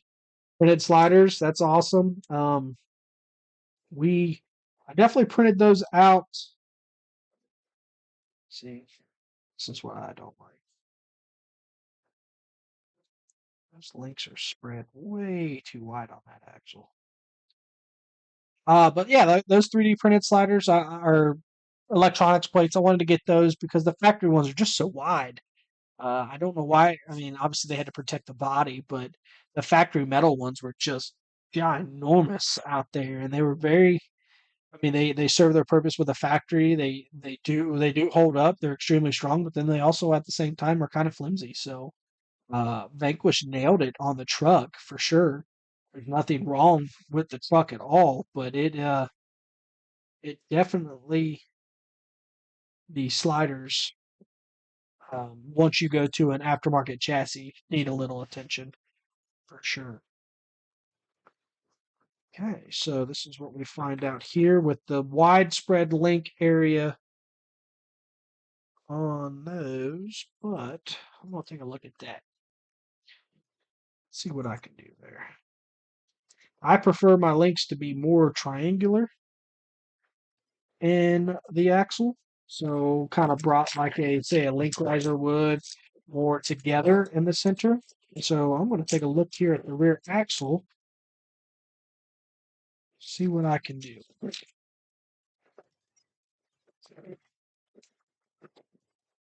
That was one of the best times I've had at a large comp.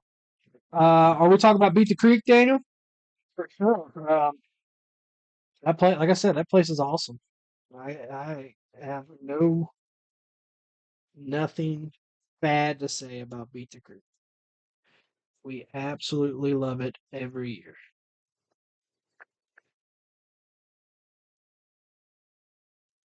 Let's see. Can I get a link in there? No. Okay. That answers my question. Fan of that. But different build, different people.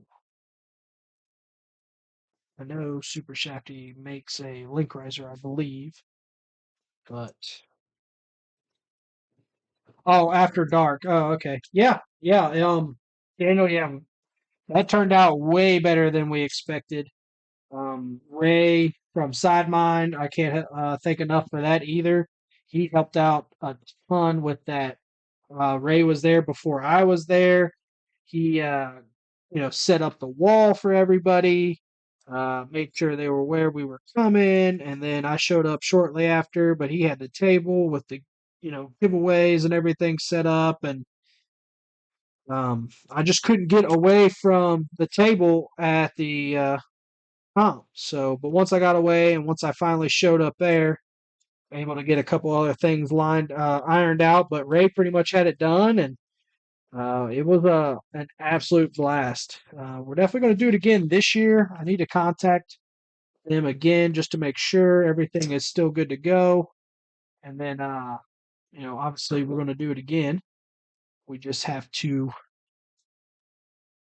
uh, get it right, get it squared away. I need some spacers for the bed. What else we have here?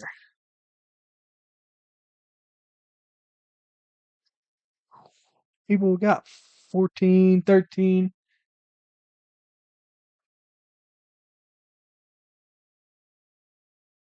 I do have a question. What's everyone's opinion on the rear shock towers on the Ninja and the Jekyll?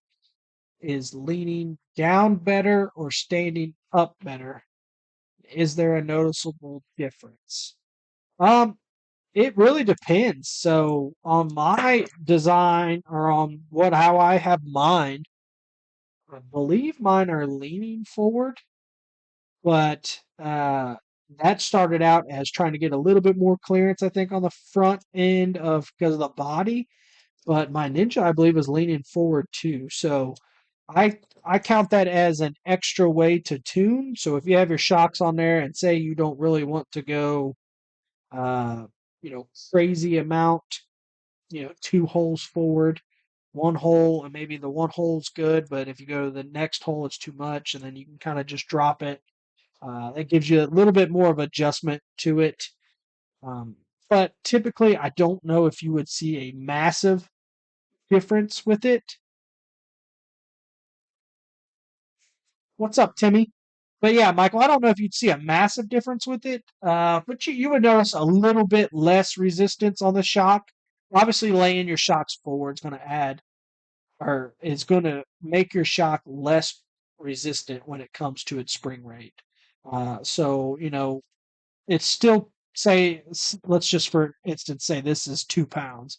So say this is a 2 pound spring rate, obviously, and it's a 2 pound spring rate because it's single all the way through its whole cycle. It's all 2 pounds. So your fluid is giving you your basic you, trying to think here. I'm losing my train of thought. Your fluid is giving you your dampening aspect of the shock. The holes is what's allowing the fluid to pass through, how fast it's passing through, and then the fluid is also the same with how the weight or the thickness of the fluid is.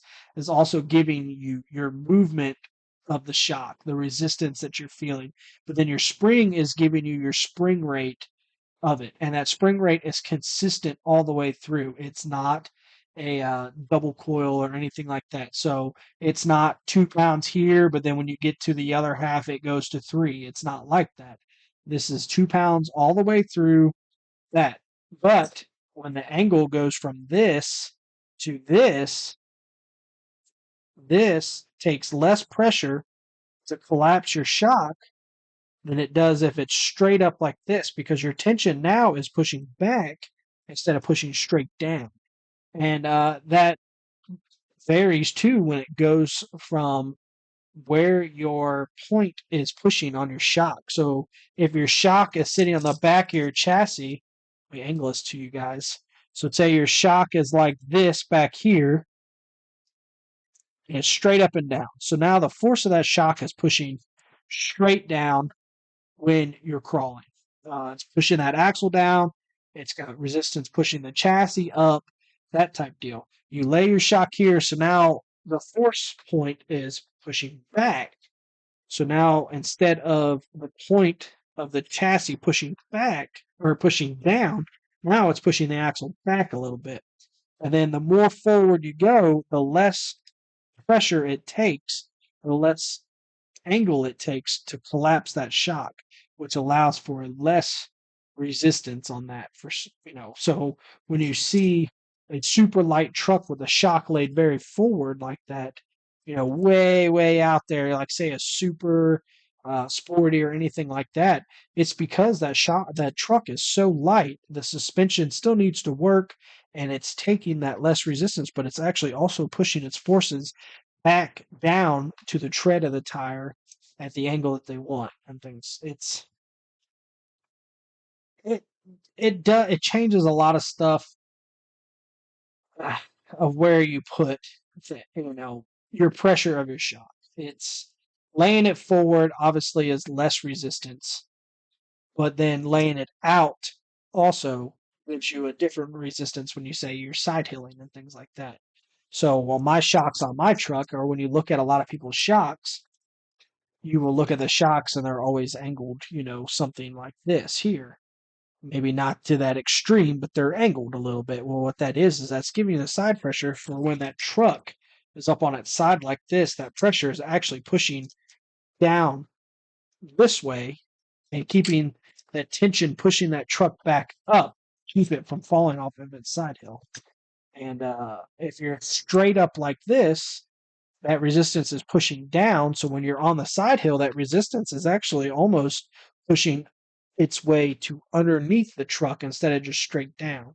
Where if it was angled to the side, that resistance is now pushing to the side of it this way, trying to push the truck back up.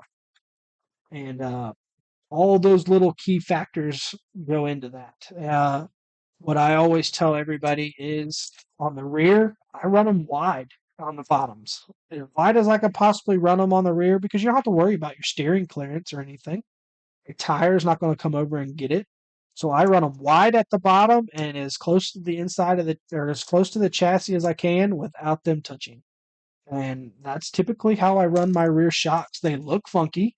My Jekyll and Hyde looks real weird because the shocks are like this in the back. But when it came to a side hill with the extra length, the back end likes to play a lot because you've got 175 millimeters of length down there. So at that aspect, if you've got an axle that wants to play around a lot and say you're running something without a really good triangular motion or triangular there in the links, at that point, you kind of try to get that pressure from the shocks. So if you are running your shocks at that hard angle and you hit that side hill, well, that shock at the bottom of that side hill is pushing your truck back up, trying to keep it planted to where if it was straight down, all it's going to do is push this tire, or it's actually pushing its force underneath the truck, which makes it want to tip. So things like that just come with tuning. You find out if you're having it that wide, if it's still helping or if it's not. Um, if you have it tight in there and you're trying to figure out why your truck's rolling over all the time, well, that could be a reason why. I can't tell you how many times I've helped people to where I look at their truck and, I'm looking at the back end of their truck and their shocks are being pulled in at the bottom and they're spaced off the chassis up top. So the shocks are angled like this. And I'm like, I don't even know how you climbed anything like that because now your pressures are pointing in like this, which makes your truck just a weeble wobble at that point, or it just you look like a panda out there. You're just rolling over on everything, which I need some spacers. Give me a second. I'll be right back.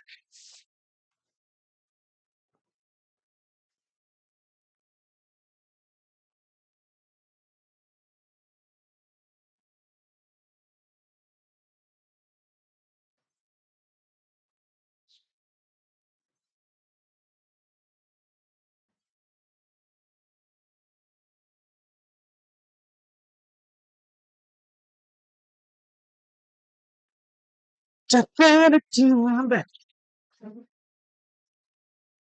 What else we got? Timmy, what up, what up? 3 mil, 2, 2 should be fine for us. Guys, we can talk tuning all day. There's a ton of people in here to talk about tuning. Tons of good people, great drivers. And we'll talk about that. Rez, Timmy, me, Stuart, all you guys. Michael up there at the top. If you guys are all still in here, I mean, those guys are great when it comes to tuning. What else we got? We got any more questions? Just hanging out. You guys must not have a whole lot to do here. I'm good with that though. I'm hanging out. Maybe we'll try to get some team drivers in next time or something. In case anybody has any questions. I'm not too crazy. Um, it's informative all the time. I figured if I was going to sit here and build a truck, I'll try to do a live feed so everyone can kind of come hang out.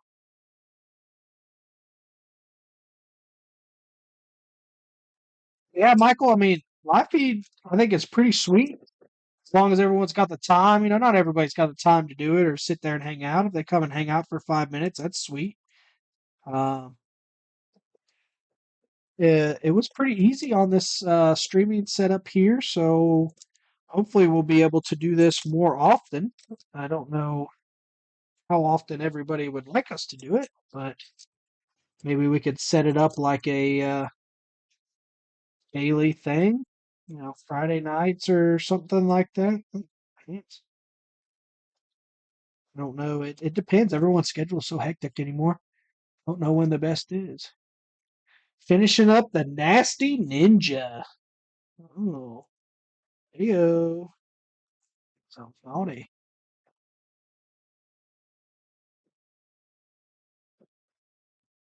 Reaper, Capra, 4-link, front servo, more towards passenger side, rubbing. Links in the same length. What else should I look at?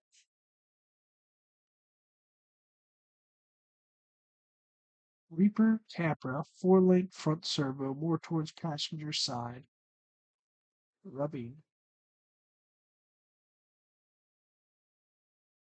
Michael, what's rubbing? Is like the servo arm or what? Now sometimes people will space the servo up if the servo arm's hitting.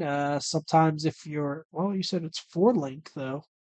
Never mind. Front servo, more towards rubbing links. Chili, what's up? You're still where?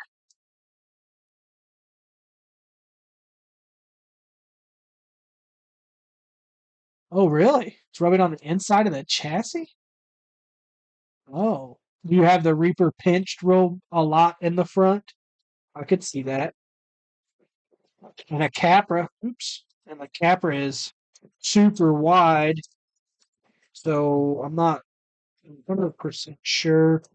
And it's this obviously the servo's on top of the axle. I don't know if it's behind. I don't know if they did a Capra like that, to be honest with you. Side of the servo.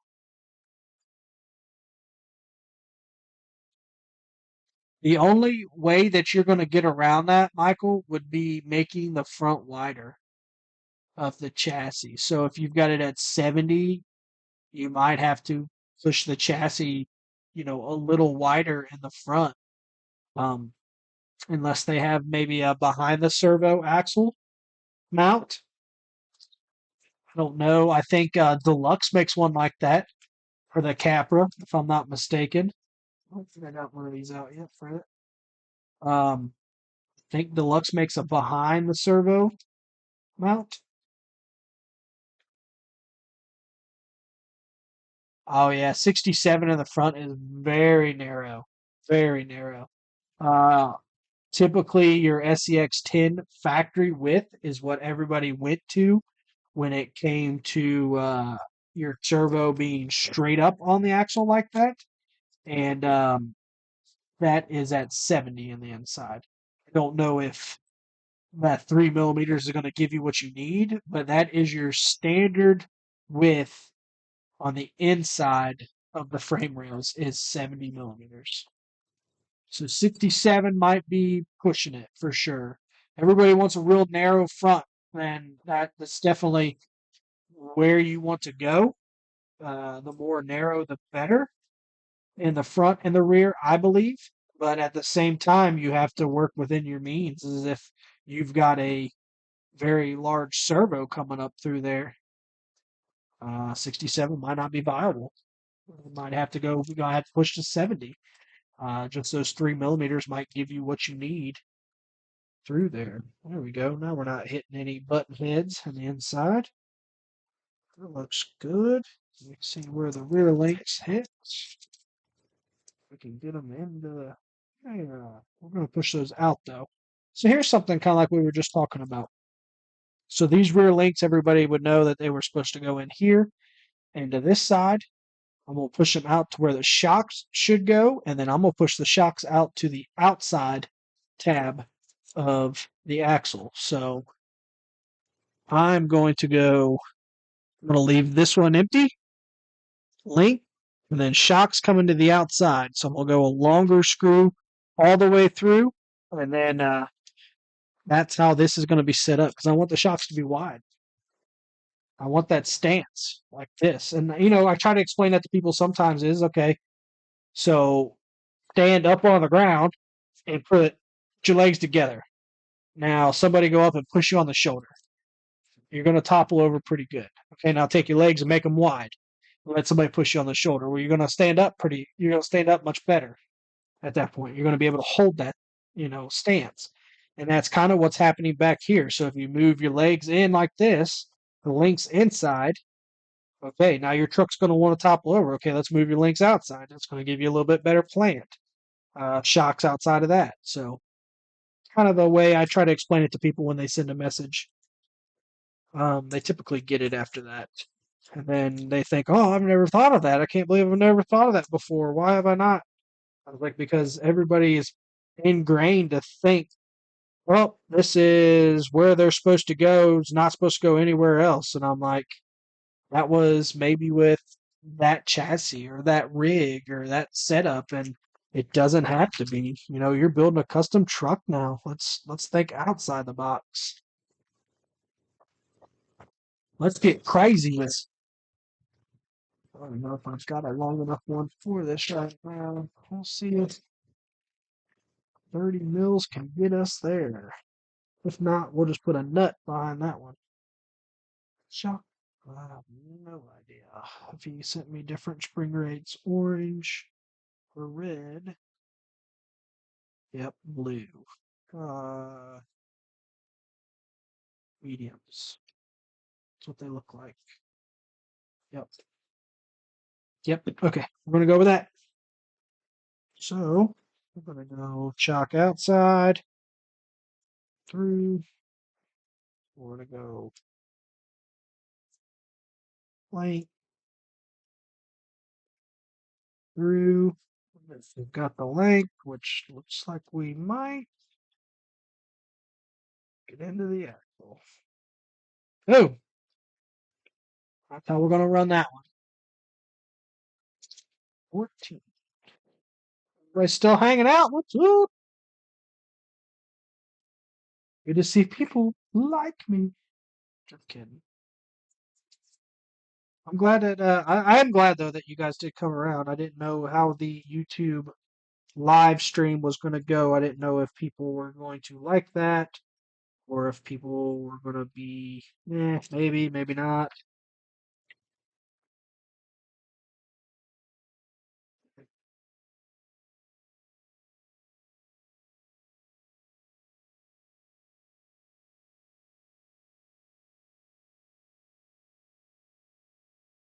Hmm.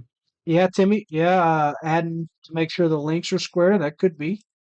I don't know. Like I said, I haven't ran a servo on top of the axle in a long time.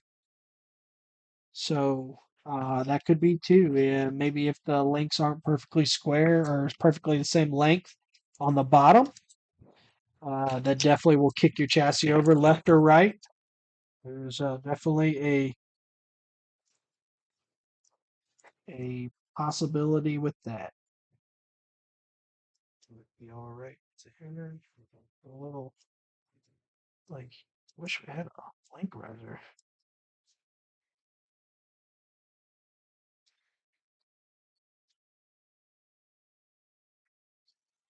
Let's start playing games here.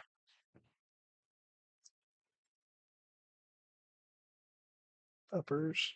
What bit?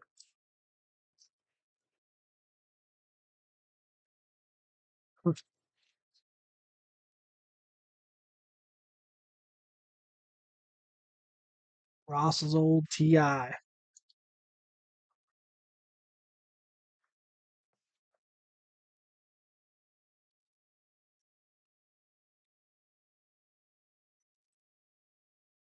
This is the part where you always try to figure out how you want to get this set. I typically start with the rear, kind of get it where I want it, move on to the front. And then these, when I build, I always just keep these hand tight. And then I use the speed wrench to loosen everything up, my hand, and work around.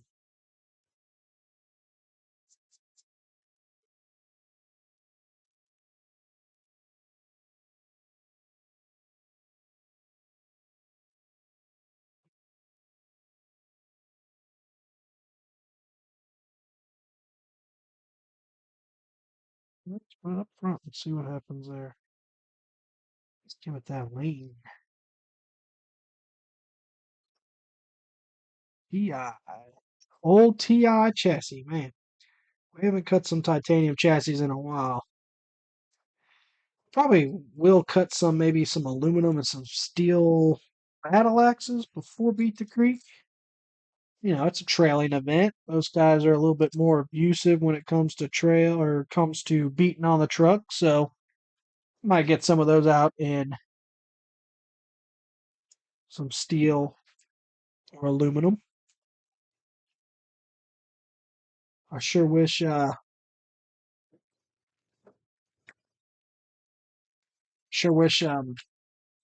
could still get them anodized.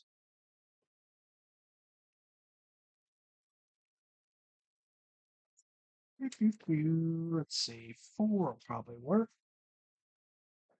There's 3 there. Maybe 4. Let's take a look. A titanium kraken? My lord. That is a lot of material. be honest with you, like we've had some people ask about the Kraken, and it is something I now we designed something a while ago that would really be awesome. Um, we had some team drivers excited about it, but we just have not got around to actually doing it yet, or I guess you could say prototyping it. But it would definitely be very cool. I don't know about in titanium, but it would definitely be very, very cool. But we've got so much stuff going on. It's just it's crazy, what everybody wants. But we have had or some talk for a Kraken. They've been wanting a Kraken. I just don't want to cut more of the same Kraken because, to be honest with you, 6x6 just wasn't popular. It wasn't. We've had Krakens forever in steel and aluminum. Now I'm talking forever. I had maybe 2 batches the whole time ever made of Krakens, and it took that long to sell them. And then as soon as I sold out of them, people were like, "Hey, when are you getting this Kraken? When are you getting the Kraken back in?" And I'm like, I don't know if I am going to because at this point, it's just literally, I think it's just going to sit. I might sell that one or two, but I don't know if I'll sell the rest. And you obviously just can't make one or two. That's just not cost effective, and it's just not smart when it comes to uh, freaking company wide. It's just not smart to do. These shocks have like 80 weight in them or something. They're heavy. I mean, they're on heavy weight oil. These are heavy too. Guys, this is all in the roughed up stages too. So don't look at the pictures and go, this is how I need to set mine up. This is literally getting it together close to a rough end stage. And then, as anybody knows that's been in this hobby long enough, things change a lot during the build. This customer bought the full kit, and they bought it built, and then they said, well, I want, links for this and this. And I said, well, the best thing to do would be to send your axles and shocks to me. I'll build it here. You already paid the builder's fee. So let's just do it that route. That way we know you're getting what you paid for. If anybody wants to do that, you can. It's definitely an option. They are not going to come fully tuned, though, obviously, because everybody knows that takes a long time to do. Tighten this one up too much. It takes driver's preference of what they want and how they want the truck to be and that type deal. So it's not always something I can do here. I'll get it roughly tuned to where it's crawling decent, and then the rest of the tuning would be up to you and your preferences. So,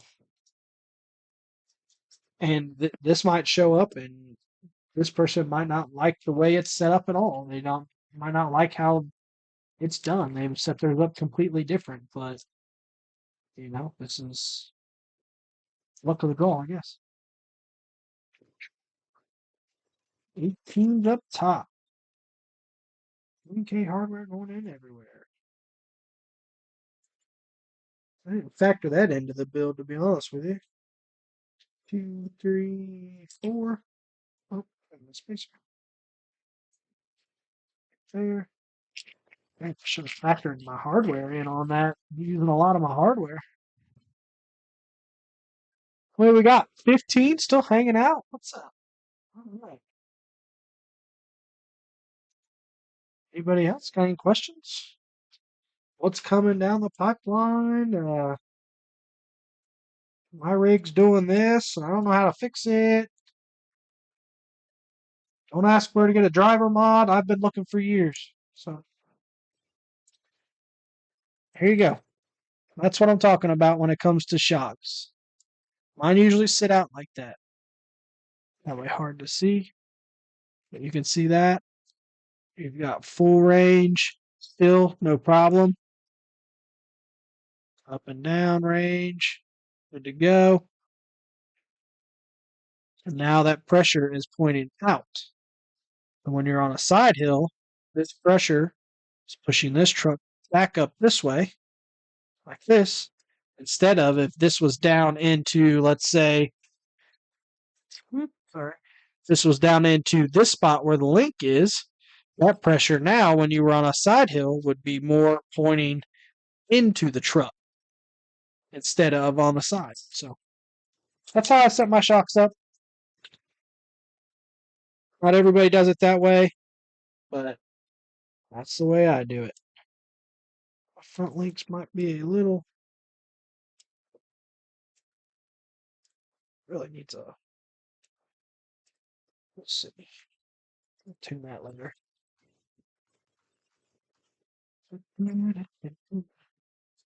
Always end up with like a whole tray full of random hardware that I've used during the build process. I've built, sorry, I thought I heard somebody. Do I do the same for the front? Dan, no, typically not because I don't have the room when it comes to the steering.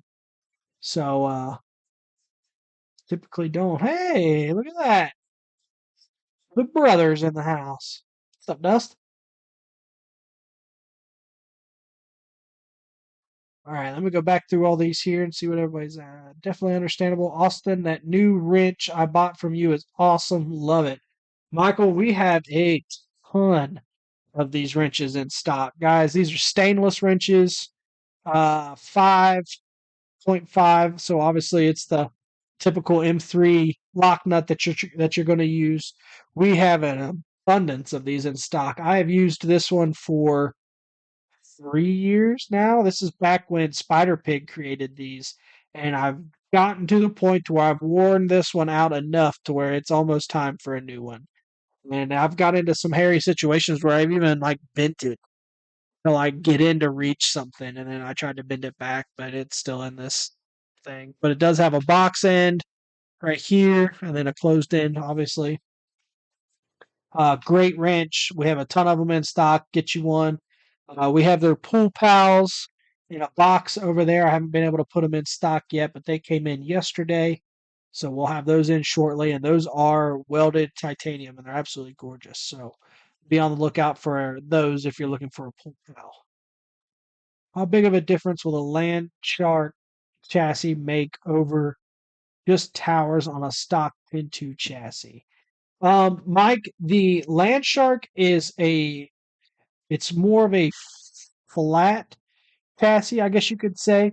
So it brings a little bit of the belly up, and then the Landshark obviously will have the geometry in the front link and the rear link area for you to adjust in the basically what I call flowers on the chassis, dots all around one dot for your adjustments there.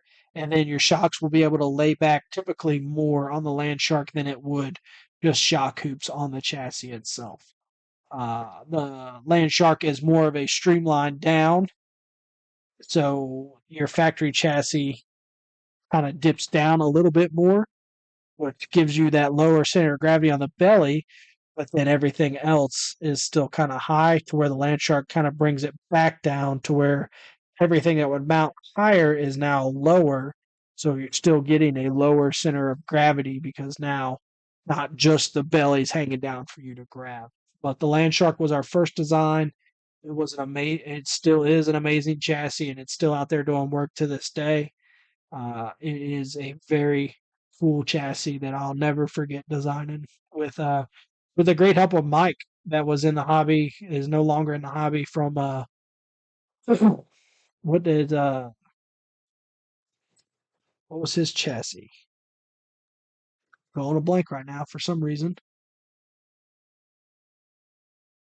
But I can't think of it at the top of my head. But Mike Danskin created a chassis back then, and He helped me draw up the land shark, so I drew it on graph paper because I didn't know how to do anything in CAD at that time. But I drew it on graph paper, life size, the 1-to-1 size it needed to be, and then I sent it to him, and he drew it out on the computer for me and cut, and then was my source of cutting at the time. And then that's how Corrupt started. We started with shock hoops that I drew by hand and sent to somebody that he designed, that he drew up and cut, but he was in the dirt track world, circle RC cars or whatnot. And then Danskin helped me with the Land Shark. Then I started playing in CAD, and it's been me ever since. So, but no, Fink, I don't do it for the front because I usually typically don't have the room for the steering. So my shocks are at as far as they can be spread out in the front without being destroyed by the tires. So that's typically how I do mine. Sometimes you can get a little bit more with um, rocking the axle forward and back, to get you a little bit more of the degrees in the axle to lay the tire over. But typically, my tires are turning into the links and into the shocks in the front, and I've got them as wide as I possibly can be without being destroyed by the tires and wheels.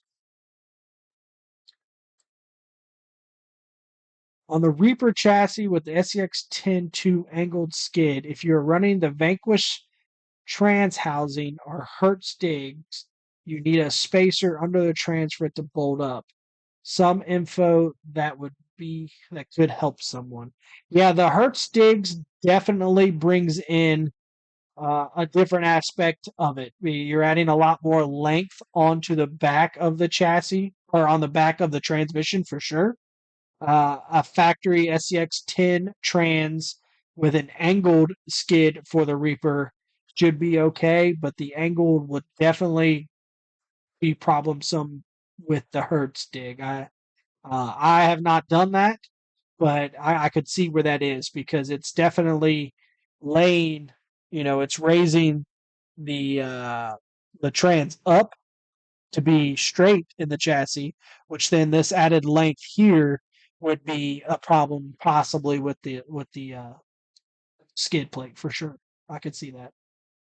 I haven't had anybody come to me with that, but that's good to look into.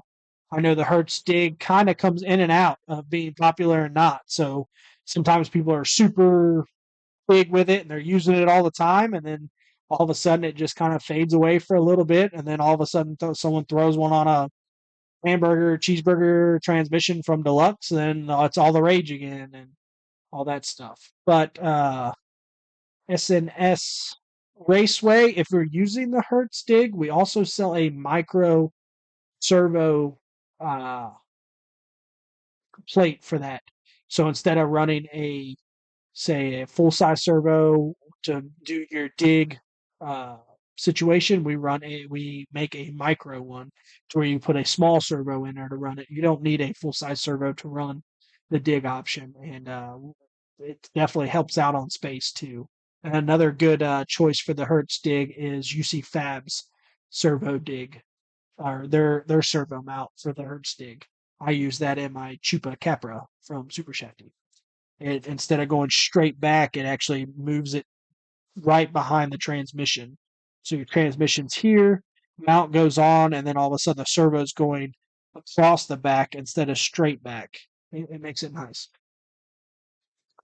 Great product. Enjoy the build. Thank you. I do appreciate that. That means a lot for sure. It sometimes it always doesn't feel like it about sitting here in the office designing all day and shipping out 30 orders and then getting an email that something's wrong and all that. Sometimes that puts a little damper on the day. But when you hear people say that they're really enjoying the products that you're building, or you see a video from across the world of somebody crawling with a product that you did, it's something really cool to see that not everybody in their lifetime gets to enjoy that pleasure. And it humbles me a lot to see that, which is really cool. When I go to an event, it's definitely amazing to know, or amazing feeling to feel, and really cool to see from people all around the world, running a product that you thought, "Nah, okay, let's design it on the computer, sitting down here, maybe with a nice beer or something, and you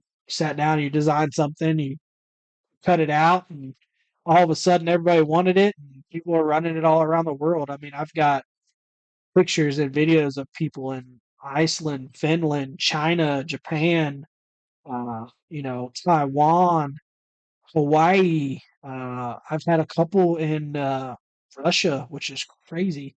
And then, all that stuff, it's just being ran all around the world. And you see the videos and you see the pictures, you see the hats. And, it was really cool to see, someone posted the other day. I think it was, um, oh, I can't think of it now.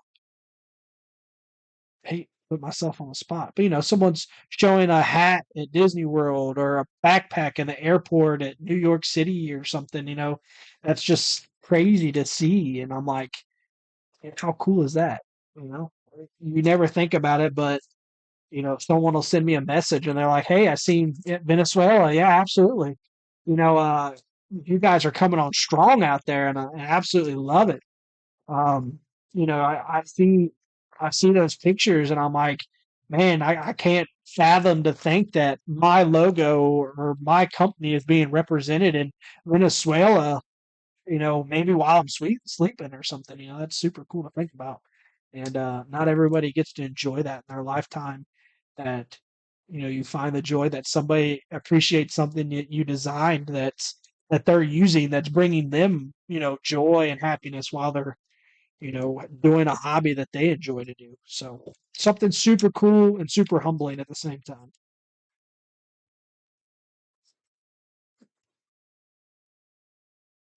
You try to help everybody you possibly can.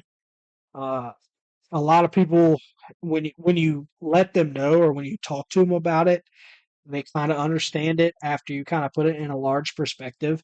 Is if you're a one man show, which a lot of these people are in this hobby that do these things on the side like this, you might have a couple of people helping you out here and there.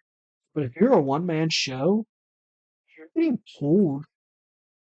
You're getting questions, you're getting emails, you're getting everything from around the world. It's not like, okay, Austin's done at 4 o'clock today and, the day is over with.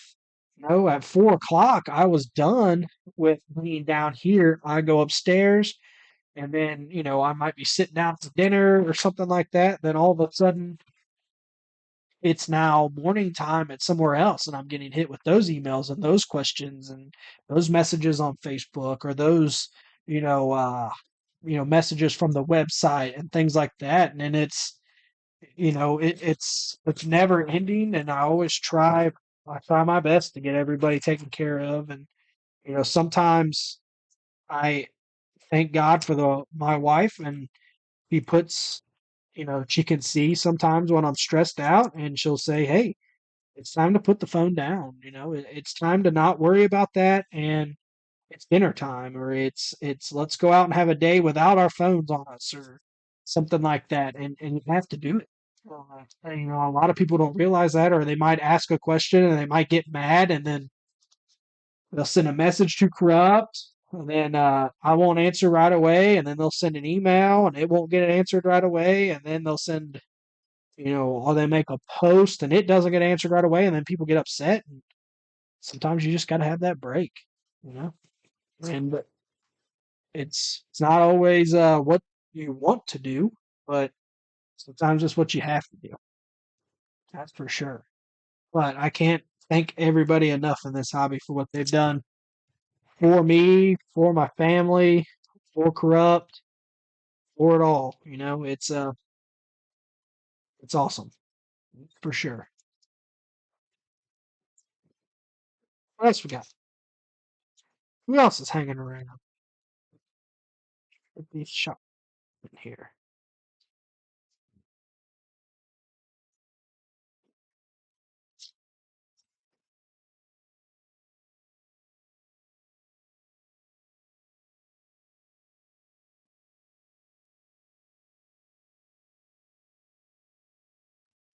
Come on, I know you all got some more questions than that. Good.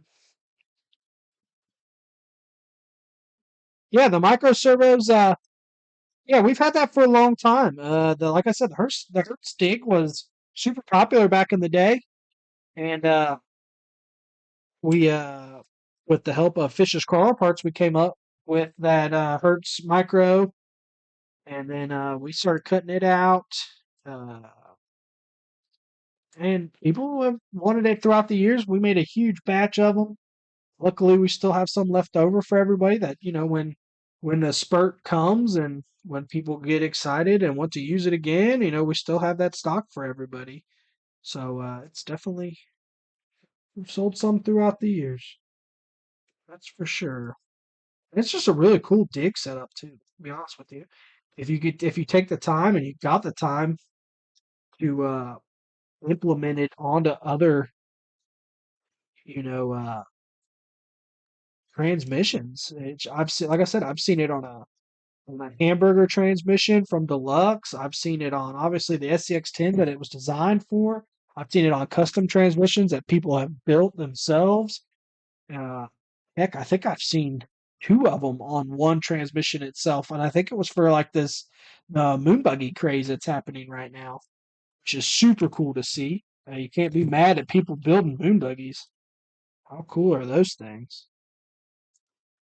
See, on this setup here, I would probably run that on the outside. We'll see how this sets up though. About center there. Needs to probably come back at least one hole, maybe two. Thanks, Rez. CCW for life. You know it, brother. Me and you, we're going all the way. And the whole team. Taking it to the house.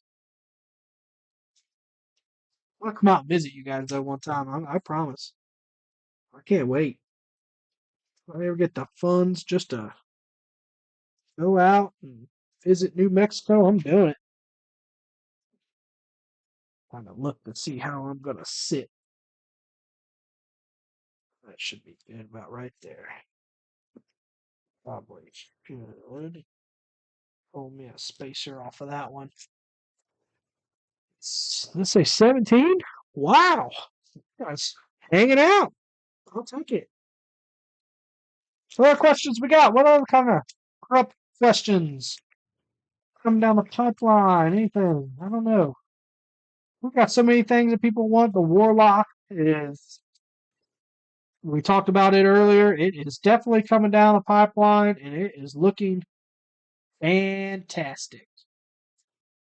I cannot tell you how excited we are with that. We wanted to get into the comp scene for a while. We know it is a hard scene to get into. There is a lot and lot of very talented companies building in that scene, and we didn't want to do anything wrong. That's for sure. Because in this hobby, it is a one and done type thing. If you make one mistake and your chassis just ain't, it's just not performing like it should, or performing like they think it should, you're not looked at anymore. You have been passed on to something else, and oh, why am I doing a shock? What's going on here? It's crazy. It really is. It's crazy to think that. We'll be there, Rez. Don't you worry. We're coming. One of these years, we're coming out there. I'll spend like a whole week with you too. You're gonna wish that I didn't come out. You're gonna be like, oh, when's this guy leaving? That is gonna happen. I just really I want to visit. That's something that not everybody gets to do in their lifetime. Another thing. How cool is that? You get to hang out with your friends on the reservation. That's awesome. I mean, to be invited to do that is just a blessing,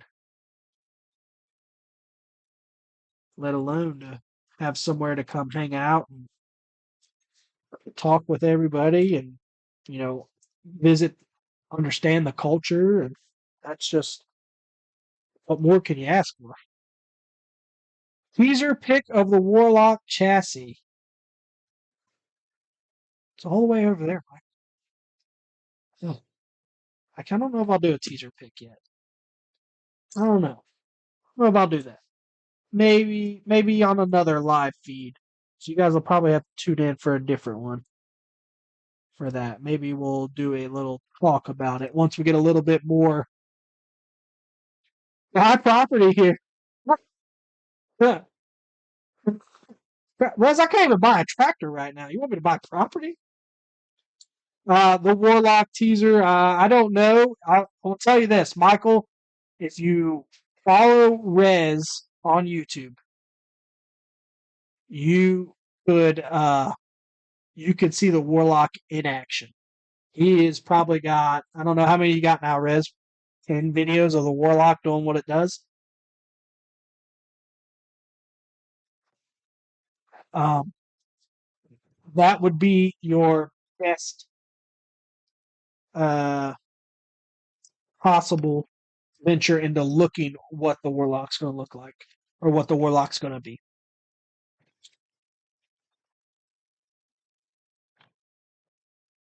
Uh, who I was talking to earlier about the CP43s that made the post, the lower link mount definitely does work for sure.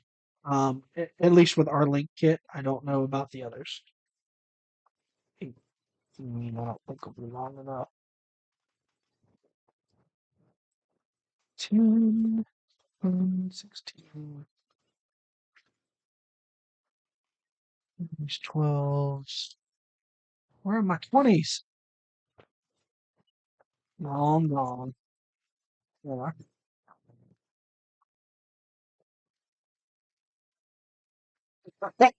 Cassie is well hidden. Well, Rez and Miss Rez Queen are good at what they do. How about that?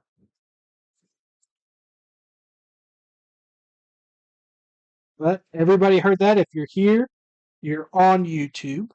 You are hanging out with Corrupt. Well, don't forget to head over to Rez's YouTube page and follow him. He has so many awesome videos of Corrupt rigs, and I'm pretty sure Rez has got more Corrupt rigs than I have, which is crazy. Um, I did thin the fleet a while ago. I mean, you could have definitely called it a fleet. And I thinned it a while ago to kind of just one for every class. Just had so many class twos. It was getting crazy.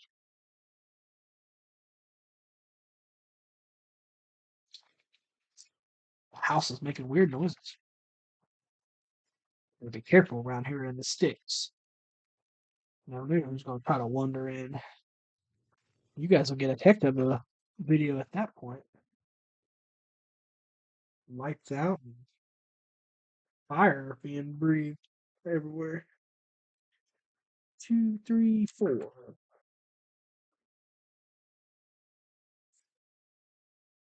Look at that. Isn't that beautiful?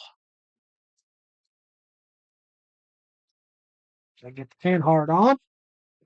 After we get this in, I've seen them in the chat. Yeah, yeah.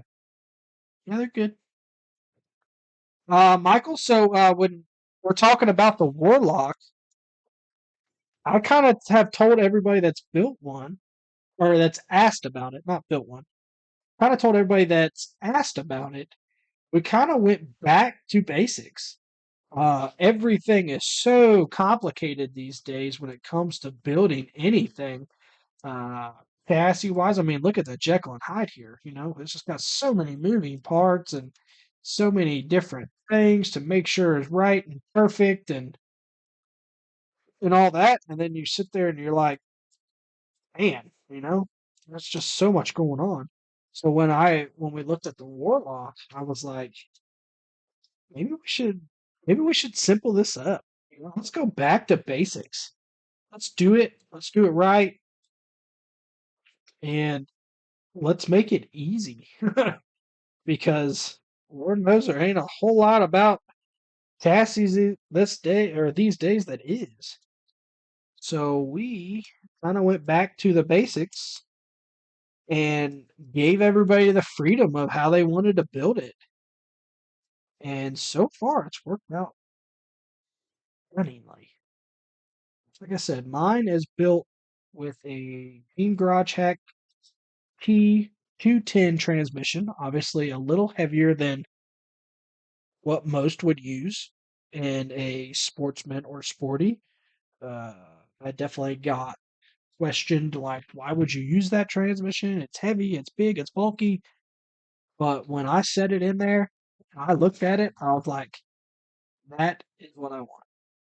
And it was a simple, easy build that I mean, it went together great. I don't have anything to complain about really at this point. It had some hiccups at the beginning to where I was like, okay, I messed up. Yep, this thing's too heavy. It's just not going to perform right. It's not what I think it should be. Blah blah blah. But then after I sat down and I looked at it and I did some things that I thought needed to be done, we were right where we needed to be. And that was just me overlooking some items or some options about it to where I was blinded for some reason, it sometimes that happens. Sometimes you just gotta walk away, come back to it, sit down, look at it and go, that's what I was doing wrong. And then you find it.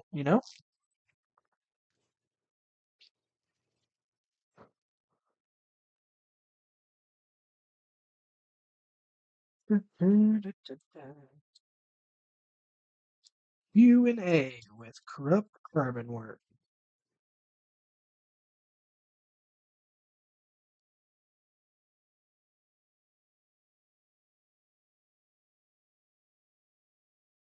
First crawler was an old deadbolt converted to sucker punch. It might need to be redone with a CCW chassis. It's funny that you say that because, Chris Boggs makes an amazing chassis. The sucker punch, hands down, you cannot say anything bad about. That chassis is phenomenal. That chassis has been a heavy hitter in the sporty world for a long time, and it still is to this day. My personal one, until the Warlock, was a sucker punch. Um, like I said, I have nothing bad to say about the sucker punch. Still is an amazing chassis. It is awesome. But when the team said they were getting heavily into sportsmen at Key City Hobbies, which a lot of people know that a lot of the corrupt team resides near Key City Hobbies. So when they said they were getting heavily into the sportsman world, they started yelling at me to design one. So like I said, I went back to basics. I said, what do we want? This is what we want. We want 12 degrees of breakover. We know how to do that. Let's do it. 12 degrees of breakover, and let's put it in a sportsman. And it's exactly what we did. And so far, it has been great.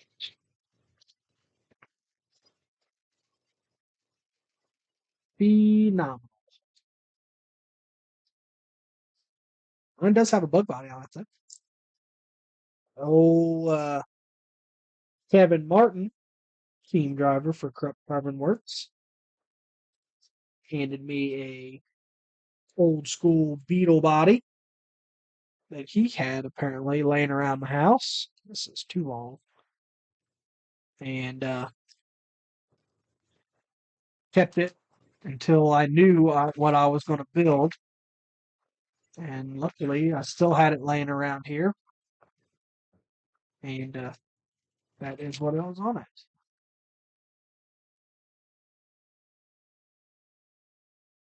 Yeah. I mean, I can't say anything bad. Like I said, I can't say anything bad about Chris's chassis. It is awesome.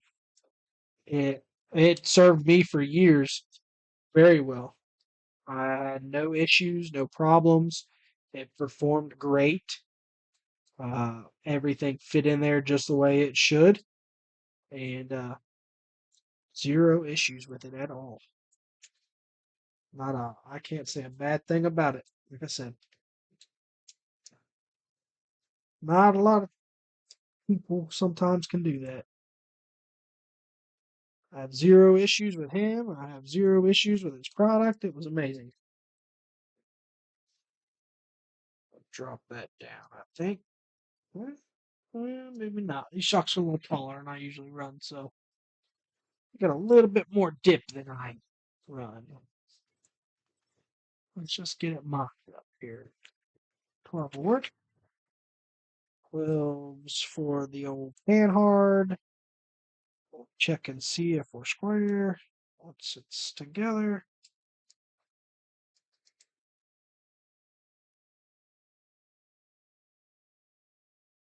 14 still hanging around.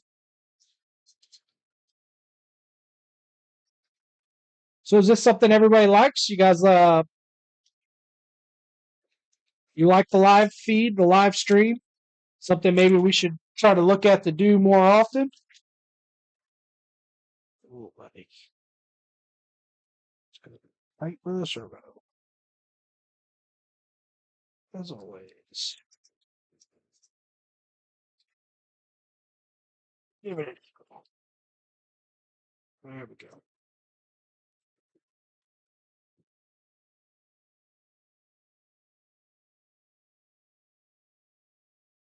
Looks like it might be.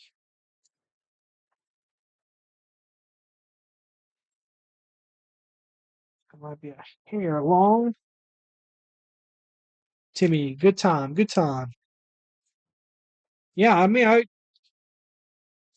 we just start figuring out how to get other people in here too. You know, if Tim, if you were building tonight, maybe we get you in here, or something like that. Stuff like that should, we should be able to do that kind of thing, kind of like a hangout. I did this with Dan Polinsky one time. Drinks with Dan is what I called it. We just kind of hung out. Dan asked me a bunch of questions, what my firstborn child's name would be and that type thing. I don't know. I don't know why he asked me weird questions like that, but he did. That was fun. I don't think he does that anymore. Maybe he'll come back into it. Lay back and look at this. Nice, Michael. See, that's what I was thinking about. If people could prop up the laptop, I can't hear you guys, but if we're all sitting here wrenching and we're all doing things, why not have a live feed going? Just hang out. I like a bunch of us at a cop, sitting in each other's cabin, hanging out. Hotel room or something. I can't. That's one thing I can't tell you. Can't tell you it's happened so many times. We get to an event. I remember, maybe was it first, maybe second? I think it was the second fall crawl. Second fall crawl. A lot of the team came, showed up, and we stayed. What was it? We stayed at the Wisp that year or something. I think it was. And Tyler showed up. Sean showed up. Uh, I think we had like two pizzas, maybe three. It might have been a different comp too. But we always all end up in one hotel room, and I think it was Sean, because I think Sean was staying by himself that year, or maybe he was staying with Tyler. I can't remember. But we stayed in his hotel room, and there was just trucks everywhere, scattered. We're grinding. We've got the Dremel out. We're soldering stuff up. It's 1 a.m. in his hotel room. We've got cold pizza and beer, and we've been wrenching on trucks. The next day, the comp starts, and that happens like it seems like every time we go somewhere.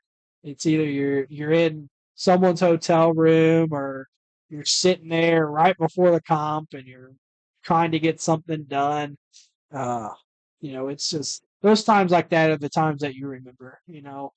It's just good times, sitting back, hanging out, enjoying wrenching on the truck, asking each other questions, trying to figure out, how to get something to work. And, and if we can replicate that to some degree online, I mean, how cool is that? Obviously, we might be able to do like a full screen of everybody just kind of hanging out, and some maybe we could try to figure out how to do that. But just hanging out, uh, wrenching on trucks is fun. I gotta freshen that beer up, but other than that, you know, look, I mean, we built a truck in this time. We kind of hung out, and answered questions. Can't complain about that. Definitely need to play with those rear links. The front links look pretty good. I mean, he gets up into that a little bit. Not terrible. It definitely does not get full compression that way.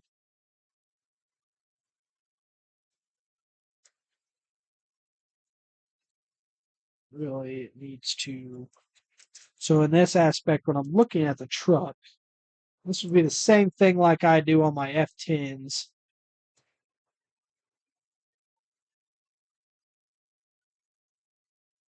Yeah. See, that stuff happens all the time. Timmy, you know about it. I know you go to enough events. That stuff's gonna happen, and you're like, holy cow, let's get this figured out.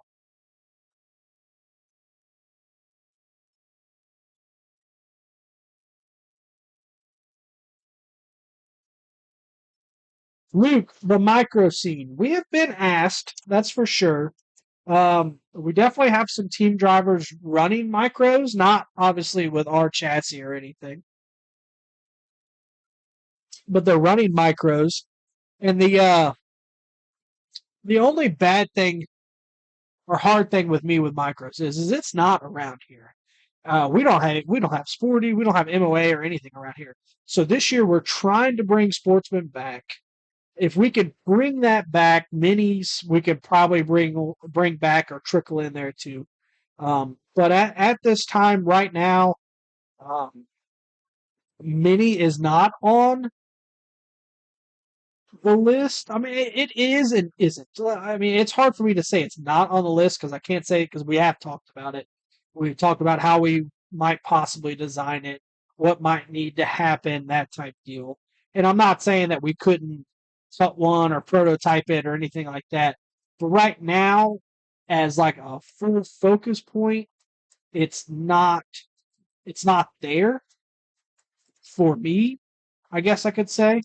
Um, but maybe it's I don't know. It's so hard to try to prototype something here, design it, and then run it. Like, say, if I went out and I had a rock pile in the backyard, eventually when I build the course, go out and run it. I don't know if it's doing good or I don't know if it's doing bad because I don't know what a good mini can do and I don't know what a bad mini does.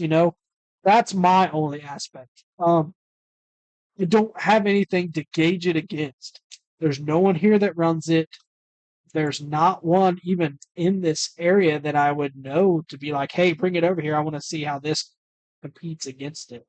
So, in that aspect, I would have to design it by what my team drivers are telling me, cut it, ship it to them. They would have to build it. And then, God forbid, if something's wrong with it, then I would have to say, okay, what's wrong with it? What do we need to fix? And they'll try to help me out as best as they can. I would have to cut another one and then ship it, and cut another one and then ship it, and or 3D print it and ship it. In that aspect, it's so hard to prototype something because I don't know if it's good. I don't know if it's bad.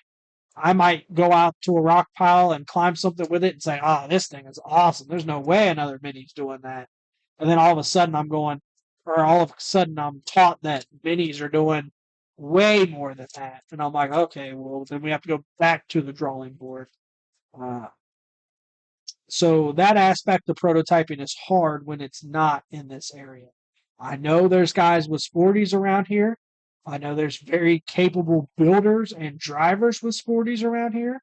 I know how well my sporty's done in its past.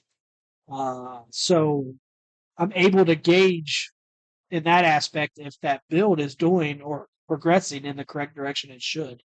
Uh, but on mini, I wouldn't be able to do that right now. So until it kind of reaches my area, or until I don't know, until we can kind of get a gist of a great starting point, is where it would come into play to where, okay, now I think we can get into the mini scene because I know where it needs to go. I know what needs to happen. I know how it should perform because my team drivers know that. Um, Fink knows that. I see you commenting right there. I know all of those guys at Key City Hobby know that, but at the same time, when you build something and you do it and you're not able to gauge it right away to whether it's good or not, it kills that momentum. So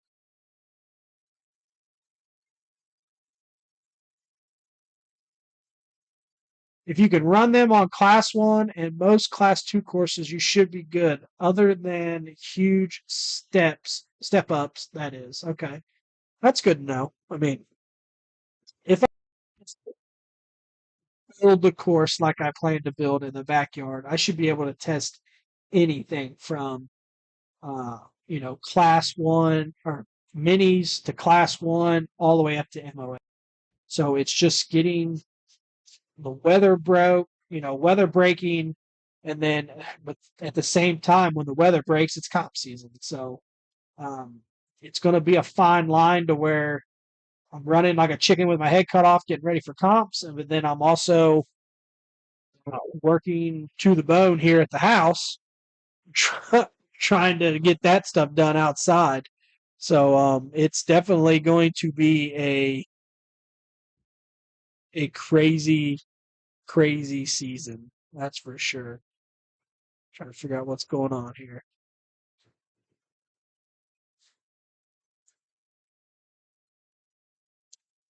Phone is going crazy. Trying to get it so I can watch on here. So in case I'm missing any comments or anything like that, hopefully not. Go to my own page. You got to try to view it to where I'm not viewing it as the host. There we go. Oh no, Luke, we're not flat out against them at all. It's just a hard aspect. It's crazy to think. So when you look at my team, I've got two guys localish to me, 30 to 40 minutes away. And then I've got one about an hour and a half away. And then, well, I've got one about 30 to 40 minutes away, another one probably 45 to 50 minutes away, or two, I guess two 35 to 40 minutes away, one about 45 to 50 minutes away, another one about an hour and 20 away, and then the rest are, I mean, they're out of state, Maryland, Florida, New Mexico, anything like that. So when it comes down to testing stuff or R&D, um, it's just crazy. Uh, I try to do the best I can here, and then we'll ship them out to the team drivers, and they do what they can. But if something little needs to be changed, it's not an easy process typically. So yeah, definitely, it's micros. Thought he said minis. Did I read it wrong? Oh, oh, the micro scene. Ooh, little itty bitty things, not the minis. Well, we probably won't venture into the micros. I don't know if we'll get into that or not. I had SCX 24 here at one time. I gave it to a good friend, but I don't know if we'll get into the micros. I thought of mini right away for some reason, but no, I don't know about the micros. That scene has definitely not really hit as hard as I would think. There's no micros done around here. None. Maybe we planned on it one year for like maybe running indoors, but but we didn't. It never took off. It never. Nothing happened because of it. They're big here. I just printed a chassis last night. Oh, you getting into the chassis game, huh? I see you. I'm watching you. I don't know. Like I said, the micros is something different. That's a whole different ball game. Probably won't get into those. That's a little too tiny for us. I think some good guys. I think Hard Park does some micros. Great company, great people. They do some cool stuff with micros. Um, I don't know who else does micros, to be honest with you.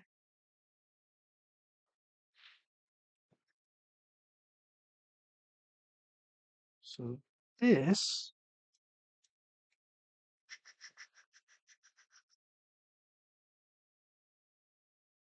um, might be able to get into that one.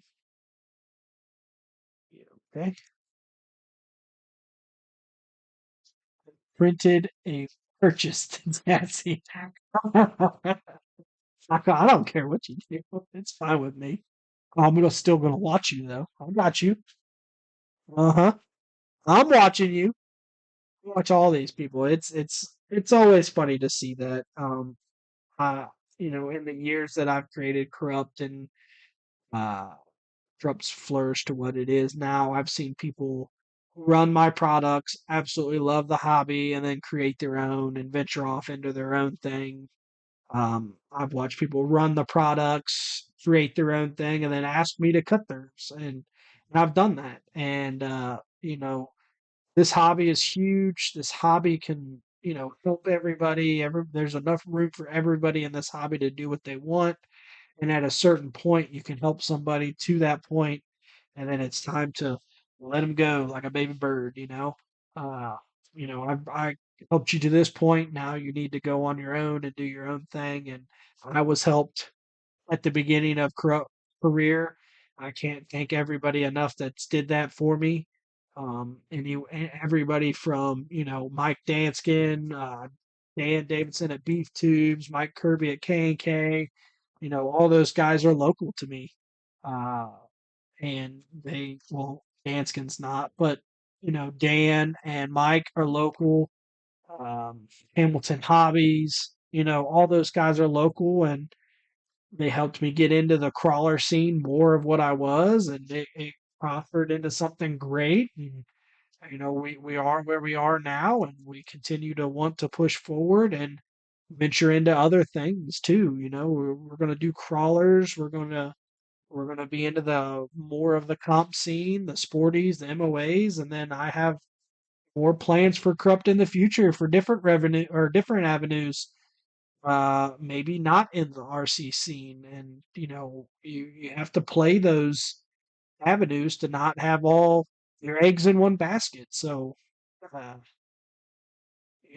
we definitely never forget where we came from. That's for sure. And crawlers are this. I love this hobby. I love what I do here, and people have other hobbies too, and I have other hobbies. So if I could venture this company into that, we'll do that too. But as of right now, its main focus is rock crawling RCs. So that's what we do, and that's what we plan to focus on. I'm gonna freshen that up. 13, we're fading away. Where's everybody going?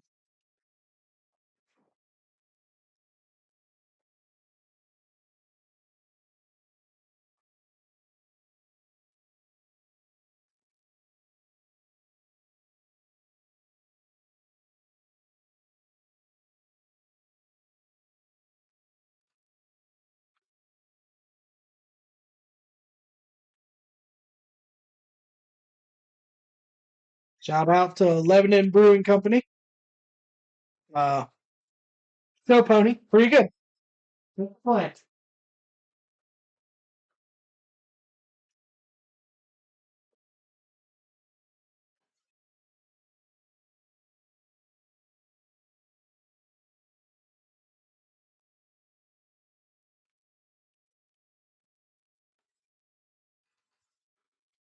All right, what else we got? Let's put some. I got some hexes to put on here. I'm definitely going to. So on this chassis, I'll probably do what I did on my Jekyll. Probably move this panhard up one spot here. So I usually will put this front hole of the panhard right behind um, right behind the CMS. So the way that I do that is, I'll show you hopefully. Let's see. Um, let's take these off. Guys probably won't be able to see it, but I'll see if I can get it done on here. I did a little bit more extensive stuff on my Jekyll. I don't think I'll have to do it here, but we'll see. Let's take the panhard off. So we know we need to be in the hole right. I want to try to get that first hole of the panhard mount into the hole right there behind this screw. So to do that, obviously we need to take the CMS out. I've got to trim this corner on the CMS right. Allow the button head to go in. And I'll run that button head from the back side. The only time that you might have an issue is if the button head on the front right next to it gets into that panhole. So if that becomes the issue, which it was, I think, on my Jekyll, I'm not sure if it'll be on this one. We'll see. But at that point, I actually take a grinder to the panhard mount on the front and shave this down a little bit. So what I'm talking about is, get this out of here. I think I might be in the garage. I thought I had it down here. That's good because I used it. It'll be behind me. There it is. So what I do is, so this hole is the hole I want to get into this one on the chassis. So sometimes I'll take my little grinder wheel and shave this down just a hair. You know, I'll shave it down. There's still quite a bit of meat there. So I'll shave this down to allow for the other button head for the CMS, which goes here, to go in, and then the other button head will be here that mounts the servo, the panhard mount, and then the back hole will go in this front slot. And I'll do that to give myself a little bit more clearance on the pumpkin area here with the panhard mount. So this would actually be up into this range to where when it collapses, it's kind of more in front of the pumpkin of the axle instead of the rear. But you also have to, say your CMS is in like this, so you'll need to nip this corner off right here a little bit in the inside to allow the button head to come from the inside and to go into the panhard mount. So with that, I typically just snip it. I don't know if I've got one sitting here with me. I usually do.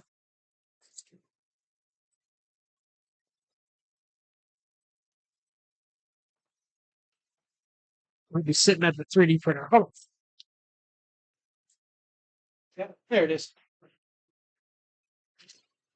So little side cutters like this right here. If this is the inside corner, just give yourself a little room down there at the bottom.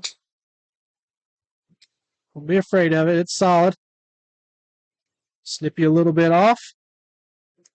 It should be all you need right there. This is what you do when you build truck custom. Try to do it right. Try to give yourself the room you need. That should give us exactly what we want. Let's see how it works. There it is. Oh, anybody said anything? Nope, I've missed it.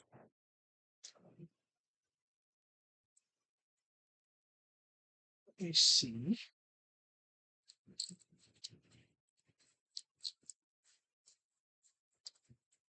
This there.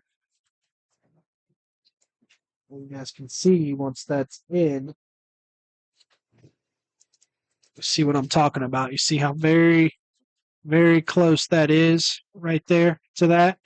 So we need to shave this end down a little bit.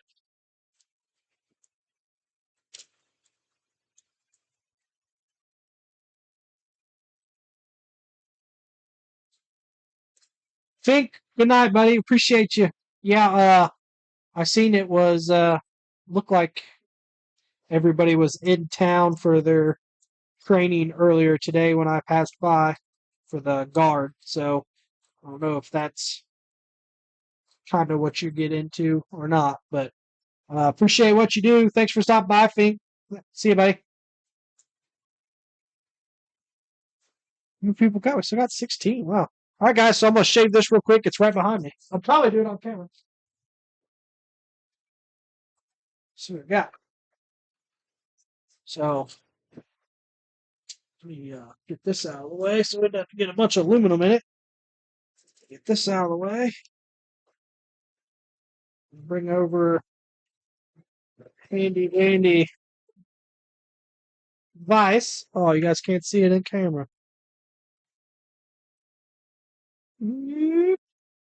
So it'll stay. There you go. Clamp on vise. If you don't have one, get one. Most handy thing ever when it comes to RC cars. Clamp that in there as straight as you possibly can. I'm about to grind it. About to get aluminum everywhere.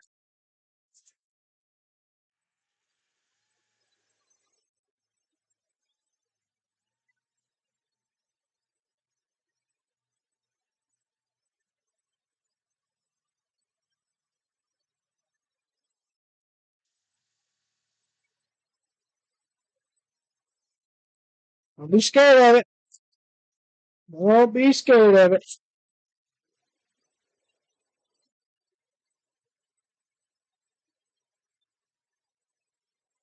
This is how you build a truck.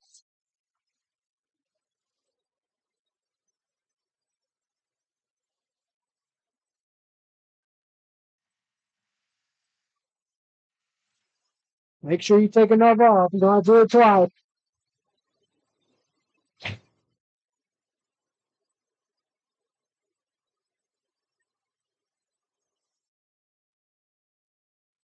That should work. Clean up your edges.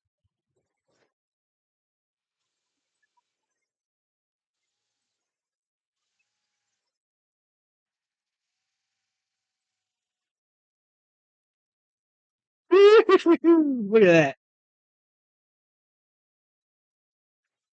Aluminum everywhere.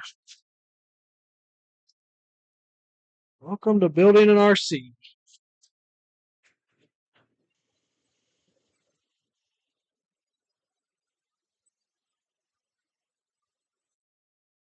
Make sure you clean it up nice.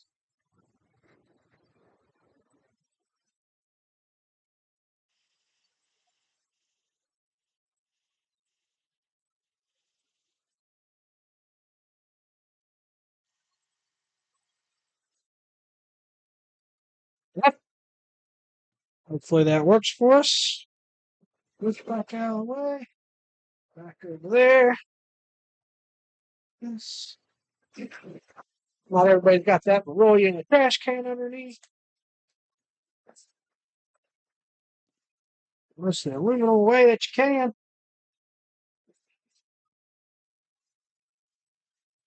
Ew. Not everybody I know's got the Milwaukee sander. I got it. I know. It's like watching those car show or car building shows. Not everybody's got a $10,000 tube bender and stuff. I get it. I know you could do the same thing with a file. It's just going to take you longer.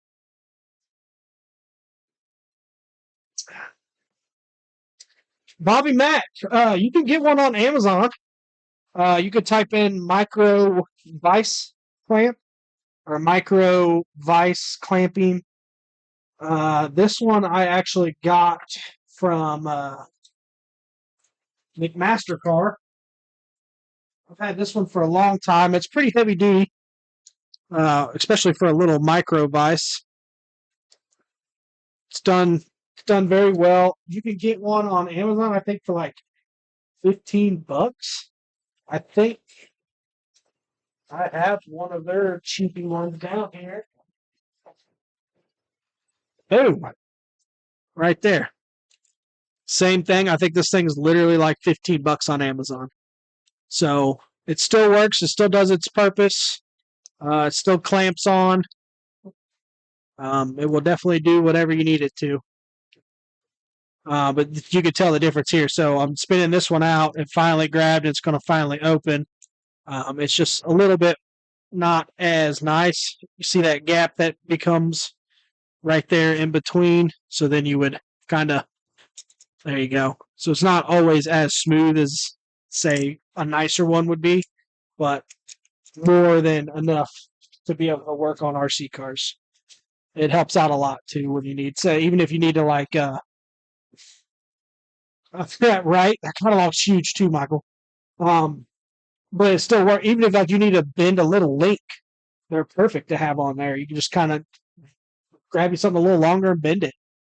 So it's perfect. There you go. Yeah, Timmy, I haven't been to Harbor Freight in a while. So if they have one, that's awesome to have too.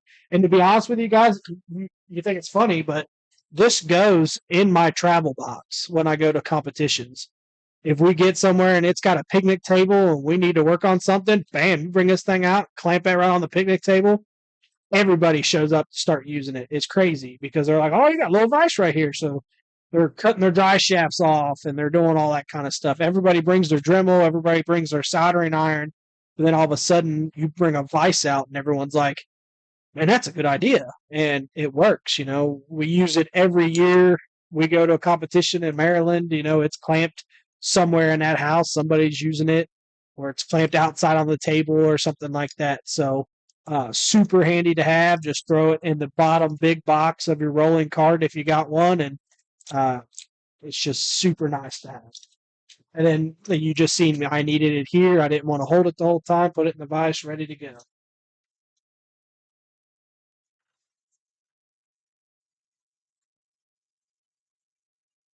Yeah, Michael. I got from where my old office was. I had a lady that I don't know if she's in my old office or she may be working at the building or something like that, but she sent me a message saying that she had a delivery for me that was still shipped there. She's like, it's quite heavy. It's a decent box. I think it's something maybe you ordered. And I was like, well, I haven't really ordered anything. And everybody kind of has my new address. So I'm not sure what it is. And I was like, can you tell me who shipped it? And then she said McMaster-Carr. And I was like, oh, it's their catalog. It's fine. You can throw it away. But they're like 12 pounds, I think it said, or something like that. It was crazy. But they're like crazy thick. It's still like it looks like a Bible almost. It's so big. What I did with the other one. Missing a screw. Look at that. Oh, we'll get another one. 12 people. People are fading. What time is it though? It's 11 o'clock. Man, you guys still hanging out. We've been going for a while now. 3 hours.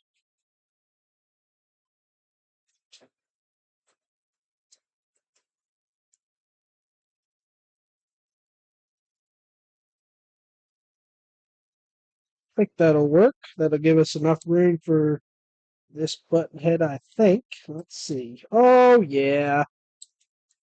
See what I'm talking about right there? Shaved it off just a little bit, enough for that button head to go in. We are in the money. I won the money. Yes, we called it the Yellow Bible. You know, the Bible though, like I have never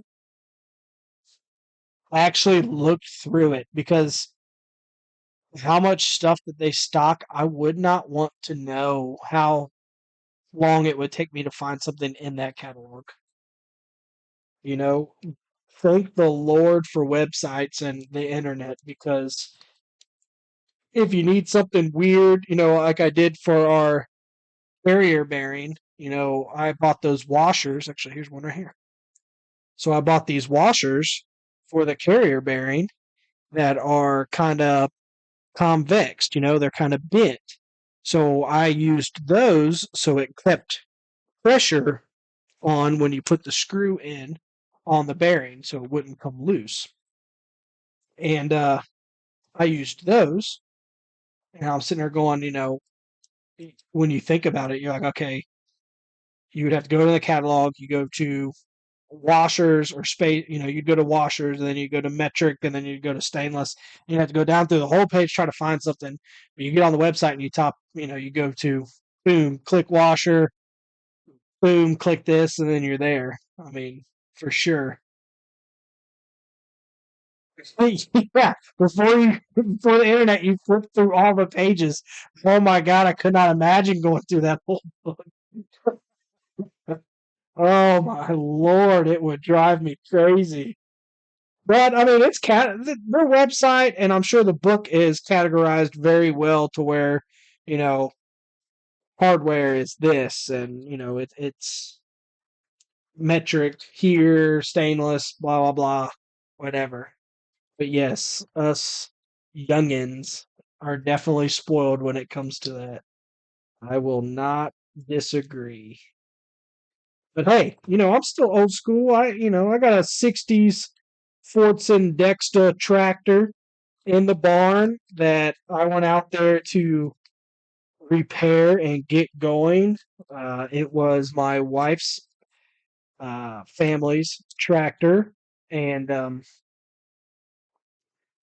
when I went out there, it was a mess. It was wiring harness was shot. It had had its fair share of Lord knows what somebody's done to it throughout the years. So I just took the whole harness out. So I actually got on eBay and bought all of the repair manuals and such I could find for that tractor. Everything. I mean, I bought the dealership, uh,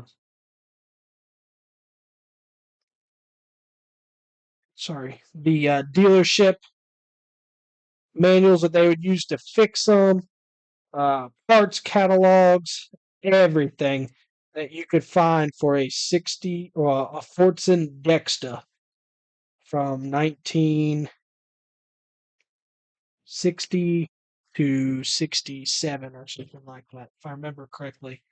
And you know, I still flip through all those pages to learn about that tractor and figure out how to fix it and what parts might need to be. But like I said, I bought every book I could find on that tractor.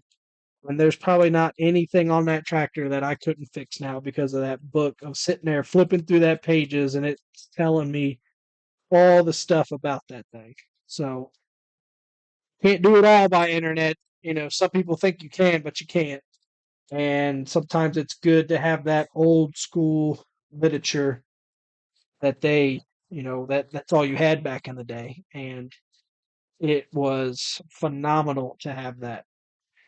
The amount of information they can put in one of those manuals and books, torque specs and size of the bolts and all that. And I mean, you're talking a tractor from the '60s from England. It's a Fort Sun Dexta, so it's does have some Ford to it, but ours is plated and from England, so it is a great little tractor, little three-cylinder Perkins diesel. 35, 36 horse or something like that. I don't remember. Great running tractor. It hadn't ran for 20 plus years.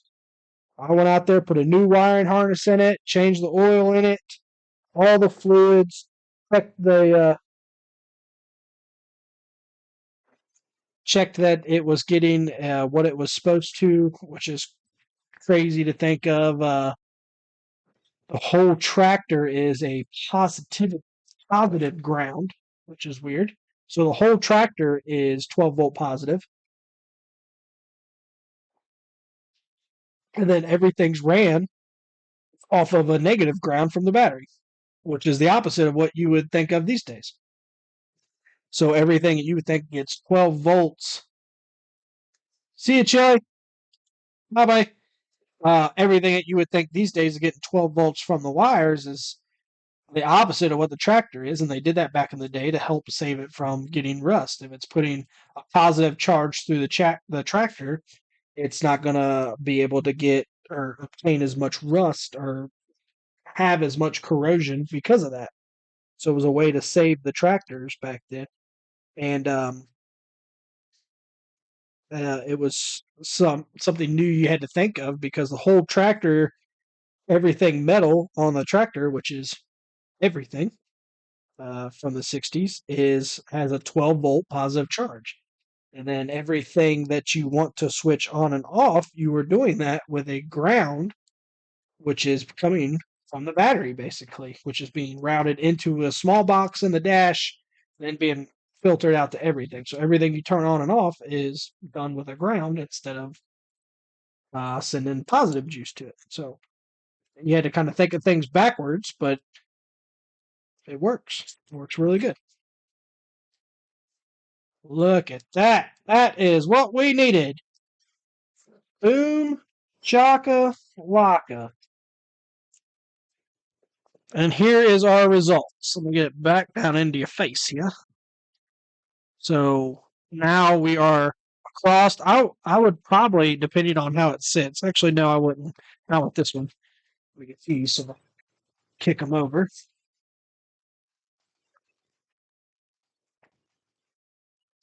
So now when you look at it, we lay right on top of the pumpkin, just a tiny, tiny bit.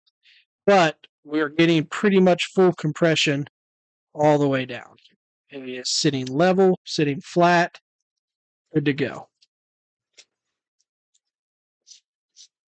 All right, guys, see ya. Yeah, we'll do it again for sure. Yeah, we're heading down to 10 people, so we don't want to keep everybody up too late. It's 11:18, so guys, thank you so much. I'm pretty much done with this right now anyway. So I appreciate you guys more than you could know. So thanks for hanging out. We've been going for 3.5 hours. We'll do it again for sure. Appreciate the love and support. If you've been on here, so hit that like, hit that subscribe, and let's get some more people following. Tell your friends. We'll try to do this more often. We'll try to build some different things. We'll showcase like the battle axe, maybe with a carbon kit. We'll talk about motors, things like that, and we'll do this more often now. So thank you so much for sticking around, hanging out with me. We'll build something again here shortly, and we appreciate the good time. Thank you so much. We'll do it again.